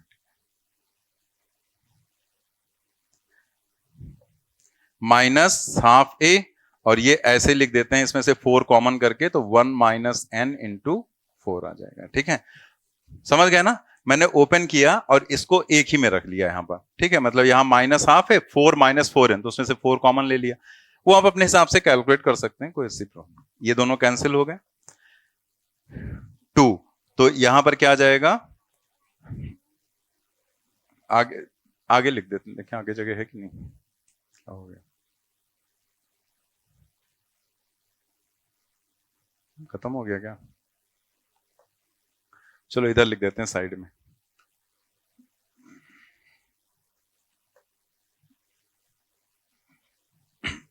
यहां पर क्या आ जाएगा, ये 2 आएगा और ये माइनस अंदर मल्टीप्लाई कर दो, तो यहां पर आ जाएगा s naught is equal to 2 और n-1 a, 2a n-1। ठीक है, ये आ जाएगा। तो देखा जाए तो हमारा आंसर यही है। हमने इसमें क्या किया, कुछ ज्यादा नहीं था, s1 माइनस s2 करना था, हाफ ए टी स्क्वायर किया और इसको हमने सॉल्व कर लिया। ठीक है, अब इसके बाद यहां आ गया 2a n-1, आंसर यही होना चाहिए था, लेकिन अब प्रॉब्लम क्या है कि यहां पर a तो आपको कहीं दिख नहीं रहा, तो इसका मतलब उसने a निकालने के लिए कुछ ना कुछ और दे रखा होगा। तो हमने देखा कि और उसने क्या दिया है, तो उसने एक यहां पर एक डेटा और दे रखा है कि n सेकेंड के बाद उसने वेलोसिटी भी दे दी है। ठीक है, जबकि इसकी कहीं जरूरत नहीं थी यहां पर, तो उसने n सेकेंड के बाद वेलोसिटी दे दी और एक्सलेशन उसने नहीं दिया, आपको अननोन कर दिया। तो अगर आप ये इक्वेशन अप्लाई करो, v बराबर u प्लस ए टी, ठीक है, तो u तो 0 है, तो ये v हो गया, ये a हो गया, और टाइम कितना n, तो यहां से a की वैल्यू क्या आ गई, v by n।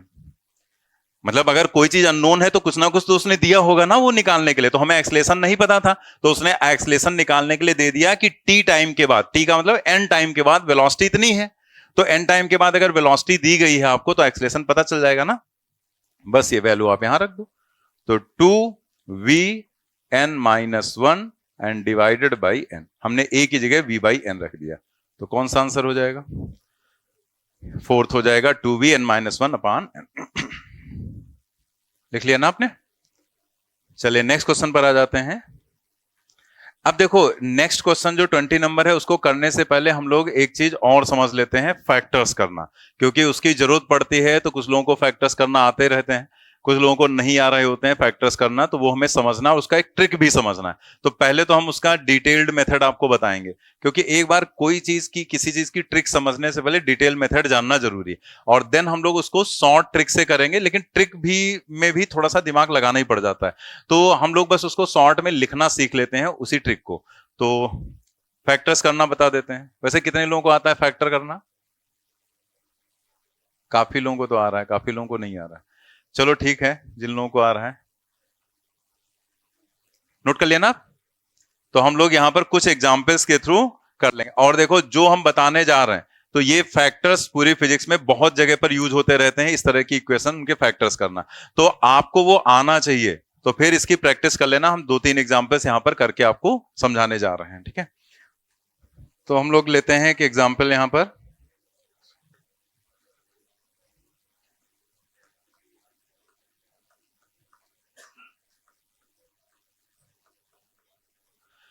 5x² minus 12x and minus 65 is equal to 0। ठीक है, तो जितने लोगों को आ रहा है तो जल्दी से करके बताएं इसका आंसर क्या होगा। x की वैल्यू आपको निकालना है 5n माइनस 13/5। एक आंसर आया है 5 एंड माइनस 13/5, यही? और किसी का कुछ आया हो? यही आया हो तो ठीक है, डिफरेंट आया हो तो भी बता सकते हैं आप, क्योंकि अभी हमने ये नहीं कहा कि ये सही है। यही है? और आ गया किसी का? यही वाला आंसर? कितने लोगों का आ गया? तो बहुत लोगों को रहा था, आंसर कम लोगों का निकल कर रहा था। चलो ठीक है, ठीक। चलो फिर एक बार हम लोग देख लेते हैं। तो ये आंसर सही है, 5 एंड माइनस 13/5। इसमें देखो मेथड क्या रहता है कि जो ये नंबर 5 और 65, पहले तो पूरा कॉन्सेप्ट समझ लेते हैं। तो 5 और 65 जो है, इन दोनों नंबर्स को हमें मल्टीप्लाई करना रहता है। तो इन दोनों को मल्टीप्लाई करके मतलब रिजल्ट लिखने की जरूरत नहीं है, विद साइन आप यहां पर चेक करेंगे। तो विद साइन यहां पर क्या है, जैसे 5 है और माइनस 65 है, तो यहां पर 5 और 65 को आप लो। ठीक है, अब ये दो नंबर्स आपके पास हो गए 5 इंटू 65। इससे ही आपको एक ऐसा नंबर बनाना है, जिस मतलब ऐसे दो नंबर्स बनाने हैं जिनका या तो ऐड करने पर या सब्ट्रैक्ट करने पर आपको ये -12 मिल जाए। ठीक है, ऐसे आपको बनाना। तो हमें ये 65 में 5 को अगर हम ऐड कर दें तो 70 हो जाएगा, और सब्ट्रैक्ट कर दें तो क्या हो जाएगा, 60 हो जाएगा। तो मतलब 65 में 5 जोड़ो घटाओ कुछ भी करो, 12 तो नहीं आएगा, 12 तो नहीं आएगा। तो इसका मतलब इसको हम और ज्यादा डिवाइड कर लें, मतलब इसको हम लोग फिर ऐसे लिख सकते हैं 5 इंटू 5 इंटू 13। ठीक है, ऐसे हमने लिख लिया। तो भाई 65 है तो उसको हम क्या लिख सकते हैं, 5 इंटू 13। ठीक है, तो हम लोगों ने इसको ऐसे लिख दिया। अब यहां पर अगर आप देखो तो ये दोनों मिलकर 25 बन जाएंगे और इंटू 13। तो मल्टीप्लीकेशन है वही, बस हमने नंबर्स बदल लिए। पहले 5 इंटू 65 लिखो, चाहे 5 इंटू 5 इंटू 13 लिखो, चाहे 25 इंटू 13, आएगा तो सब सेम ही, क्योंकि मल्टीप्लाई ही तो कर रहे हैं, बस उसको हमने डिवाइड कर लिया, फैक्टर्स कर लिया। तो इसको फैक्टर करके भी लिख लेते हैं, जैसे वो एलसीएम निकालने के लिए यूज करते हैं। लेकिन उतना ज्यादा कॉम्प्लिकेटेड हम लोग का यूज नहीं होता है कि उतना सब हमें करना पड़े, ऐसे ही सिंपली समझ में आ जाता है। अब 25 और 13 ये दो नंबर्स आ गए। ये 25 और 13 से आपको क्या बनाना है, -12। तो अगर आपको यहां पर प्लस में बनाना है तो बड़े नंबर को प्लस में रखो, छोटे को माइनस में कर दो। और अगर माइनस में बनाना है तो छोटे नंबर को प्लस में रखेंगे, बड़े को माइनस में कर देंगे। यानी कि अगर हम दो नंबर ले लें 25 एंड 13, ठीक है, तो मल्टीप्लाई करने पर ये चीज भी तो माइनस में ही थी, दोनों का मल्टीप्लाई, ये प्लस है माइनस है ना, तो माइनस में था, तो ये भी सब ये माइनस में ही रहेंगे। ठीक है, जितने भी ये नंबर्स हैं वो सब ऐसे रहेंगे माइनस में। तो अगर हम ये दो नंबर्स ले रहे हैं तो एक नंबर -5, 25, 13, तो दोनों को मल्टीप्लाई करोगे तो यही मिलेगा, मतलब हमें उसकी टेंशन नहीं है, वो वही चीज रहेगी। लेकिन जब हम ऐड करेंगे तो हमें -12 मिल जाएगा। मतलब ये हुआ कि हम यहां पर क्या करेंगे, 5x² -12 की जगह -25x और प्लस 13x रख देंगे। और ये क्या हो गया -65 इज इक्वल टू 0। मतलब कुल मिला के एक ही बात पर हमें ध्यान देना है कि इन दोनों का जो मल्टीप्लीकेशन है उससे हमें एक ऐसा दो ऐसे नंबर बनाने हैं जिनका सम इसके बराबर आ जाए। ठीक है, जो यहां पर नंबर है उसी के बराबर आ जाए। तो -25 और 13 -12x हो गए। ठीक है, अब बस इसमें से हम 5 कॉमन ले लेंगे, जैसे 5x कॉमन ले लेंगे। 5x कॉमन लिया तो x -5, और ऐसे यहां से कॉमन लिया 13x -5। ये पूरा x -5 कॉमन हो गया। ठीक है, तो x -5 अगर दोनों से कॉमन ले लो तो बचेगा 5x + 13 is equal to 0। x -5 को अगर आप 0 रखोगे तो ये मिलेगा आपको x इज इक्वल टू 5, और अगर हम 5x + 13 को 0 रखेंगे तो ये हमें देगा x इज इक्वल टू -13/5। ठीक है, ये दोनों यहां पर आंसर आ गए, वही आंसर आप लोगों ने निकाला था जिन लोगों ने सॉल्व किया था। ठीक है, तो इसको तो एक बार आप जल्दी से नोट कर लो जिन लोगों को करना है। जिन लोगों का हो जा रहा है, किसी भी तरीके से आपने किया है, आप प्रॉब्लम नहीं है तो आपको नोट करने की जरूरत नहीं है। ठीक है, तो ये चीज क्लियर हो गई ना कि यही दो नंबर्स जो है वही मेन है। ठीक है, उन्हीं दोनों नंबर से आपको दो ऐसे नंबर्स बनाने हैं जिनका सम इसके बराबर हो जाए बस। ठीक है, तो पहले तो आप इसको समझ लो, एक बार लिख लो, लेकिन हम लोग जो आगे क्वेश्चन सॉल्व करेंगे कहीं पर भी तो हम ये ऐसे लिखेंगे नहीं, क्योंकि इसमें टाइम बहुत ज्यादा जाता है। ठीक है, इसमें बहुत ज्यादा टाइम चला जाता है, लेकिन ये जानना जरूरी था कि हाँ कैसे कैसे स्टेप बाय स्टेप यहाँ पर आंसर हम लोग निकालते हैं। लेकिन एक्चुअल में हम लोग कैसे करेंगे वो हम अभी इसके बाद बताने जा रहे हैं। ये नोट कर लिया ना सभी ने? लिख लिया?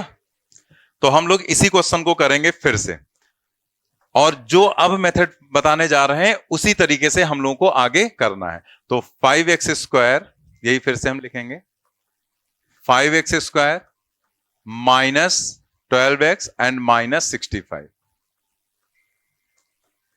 Is equal to 0। ठीक है, तो 5x² -12x -65 0 हमने लिखा। अब जरा देखो आगे करना क्या है। इन दोनों को मल्टीप्लाई करना है हमें। ठीक है, तो हम यहां पर जैसे ये 5 है और ये माइनस में, तो साइन के साथ ही लिखना है। तो -5 और ये यहां पर क्या है 65, उसको भी हम डिवाइड ही कर लें, जितने पार्ट में, छोटे पार्ट में डिवाइड कर लो उतना बेटर रहेगा। तो वो 5 × 13, मतलब इन दोनों को विद साइन, ये माइनस है ये प्लस है, तो प्लस माइनस माइनस होगा, वो पहले लिखेंगे। अगर ये माइनस होता है माइनस तो प्लस हो जाता। तो प्लस माइनस माइनस लिखा पहले, फिर 5 लिखा, फिर 65 के अगर और फैक्टर्स पॉसिबल हैं तो वो हमने यहां पर लिख लिए। ठीक है, अब हमें इसी से एक ऐसा नंबर बनाना है जो 12 के बराबर हो, -12 के बराबर। -12 है ना, तो -12 के बराबर, तो -12 के बराबर क्या होगा -25, -25, और दूसरा क्या बचा 13। अगर -25 में 13 ऐड करो तो -12 भी तो मिलेगा, एक्स वगैरह नहीं लिखना है। ठीक है, बस हमने क्या किया, इन दोनों को ऐसे लिखा, और उसमें से हमने बस ऐसे देखा कि 25 और 13, 25 और 13, तो -25 + 13 करेंगे तो -12 आ जाएगा। ठीक है, अगर ये प्लस होता तो हम ये प्लस रखते और ये माइनस कर देते, लेकिन ये माइनस है तो इसको हमने माइनस किया, इसको प्लस कर दिया। देन हमें क्या लिखना है, सीधे सीधे x इज इक्वल टू, क्योंकि यहां पर देखो हम इसको इधर ले जाते हैं ना, इसको इधर ले जाते, तो माइनस था तो इधर जाके प्लस हो गया, प्लस था तो इधर माइनस हो गया। तो आप यहां पर ये इमेजिन करेंगे कि इसको हमें दूसरी साइड में ही ले जाना रहता है, तो हम इसको लिखेंगे 25, तो ये माइनस का प्लस हो गया, और दूसरा नंबर प्लस था तो वो मतलब x इज इक्वल टू सीधे लिखेंगे और नंबर्स के साइन चेंज कर देंगे बस। मतलब ये जो अननोन है उसको लिखा और साइन चेंज कर दिया, माइनस है तो प्लस, प्लस है तो माइनस। फिर इसके बाद डिवाइड करेंगे इसे, कितने से डिवाइड करना है, जो नंबर x² के पास लिखा है इसी से आपको दोनों जगह पर डिवाइड कर देना है। मतलब आपको यहां पर डिवाइड करना है 5 से और यहां पर डिवाइड करना है 5 से। आप जरा देखो क्या आ गया, दिस इज इक्वल टू 25/5 5 और -13 डिवाइडेड बाई 5। ठीक है, तो इस तरह से जब हम फैक्टर्स करते हैं तो हमें बहुत ज्यादा, जैसे जब आपकी प्रैक्टिस हो जाएगी तो आपको करना वही काम है, लेकिन ये बहुत शॉर्ट में हो जाता है, बहुत आसानी से हो जाता है। बस इन दोनों को लिखा, इनसे दो नंबर बनाए, x बराबर लिखा, इसके साइन चेंज किए, इस वाले नंबर से दोनों को डिवाइड किया, हमारा आंसर आ गया। ठीक है, नोट कर लेंगे इसे, नोट किया? एक दो एग्जाम्पल्स और करेंगे हम लोग इसी पर, नोट कर लिया ना आपने? चलिए दूसरा एग्जाम्पल हम लोग करते हैं, example 2। 2x square minus 3x plus 1, 2x square minus 3x plus 1 equal to 0। हाँ, 1 एंड 1/2, बिल्कुल सही, 1 एंड 1/2। तो यहां पर भी काम वैसे हमें करना है कि ये जो दोनों है इनको विद साइन यहां पर ऊपर लिख लो। तो अब जैसे ये प्लस है ये प्लस है तो प्लस ही रहेगा, और 2 और इनटू में 1। अब यहां पर अगर आप देखो तो ना तो 2 डिवाइड होने वाला है ना 1 डिवाइड होने वाला है, ठीक है? तो उसमें कुछ हमें करने नहीं, उसमें था 65 था तो उसको हमने 5 × 13 लिख लिया था। अब 2 और 1 से हमें 3 बनाना है, इसमें इतना दिमाग ही नहीं लगाना है। -3 लाना है तो ये माइनस हो जाएगा और ये भी माइनस हो जाएगा, -2 -1 -3 हो गया। मतलब ये लिखा हमने और उसके बाद उन्हीं को देखकर हमने एक ऐसे नंबर सोचे कि वो इसके बराबर हो जाए, तो वो तो सीधे दिख रहा है, -2 -1 -3 हो गया। देन हमने लिखा x = माइनस है तो प्लस हो जाएगा, माइनस है तो प्लस हो जाएगा। देन डिवाइडेड बाई, डिवाइड करना बिल्कुल ना भूलना, ठीक है? जो नंबर यहां पर है इसी से हमें डिवाइड करना रहता है, ठीक है? तो यहां भी 2 और यहां पर भी 2, आंसर आ गया 1, 1/2, ठीक है? तो हम आगे ऐसे ही करेंगे, लेकिन कोई कंपलसरी नहीं रहता है कि आपको, हो सकता है आप बचपन से या जब भी आपको पढ़ाया गया 4th 5th में, तब से हो सकता है फैक्टर के लिए आप कोई भी मेथड यूज कर रहे हैं, उसमें आपको कोई प्रॉब्लम नहीं होती, आप बहुत इजीली कर ले रहे हैं, ठीक है? तो आप उसी मेथड को फॉलो करते रहो, ठीक है? और अगर आपको ये लगता है कि हाँ इसमें आसान है और हमें ज्यादा लिखना नहीं रहता है, आप इसको फॉलो कर लो, ठीक है? एक और एग्जाम्पल करेंगे, नोट कर लिया? एग्जाम्पल लिखेंगे एक, x square minus 5x plus 6, x square minus 5x plus 6 is equal to 0। 3 and क्या 6 एंड 3 एंड 2, कुछ और भी आंसर आ रहा था किसी का, 3 एंड 2,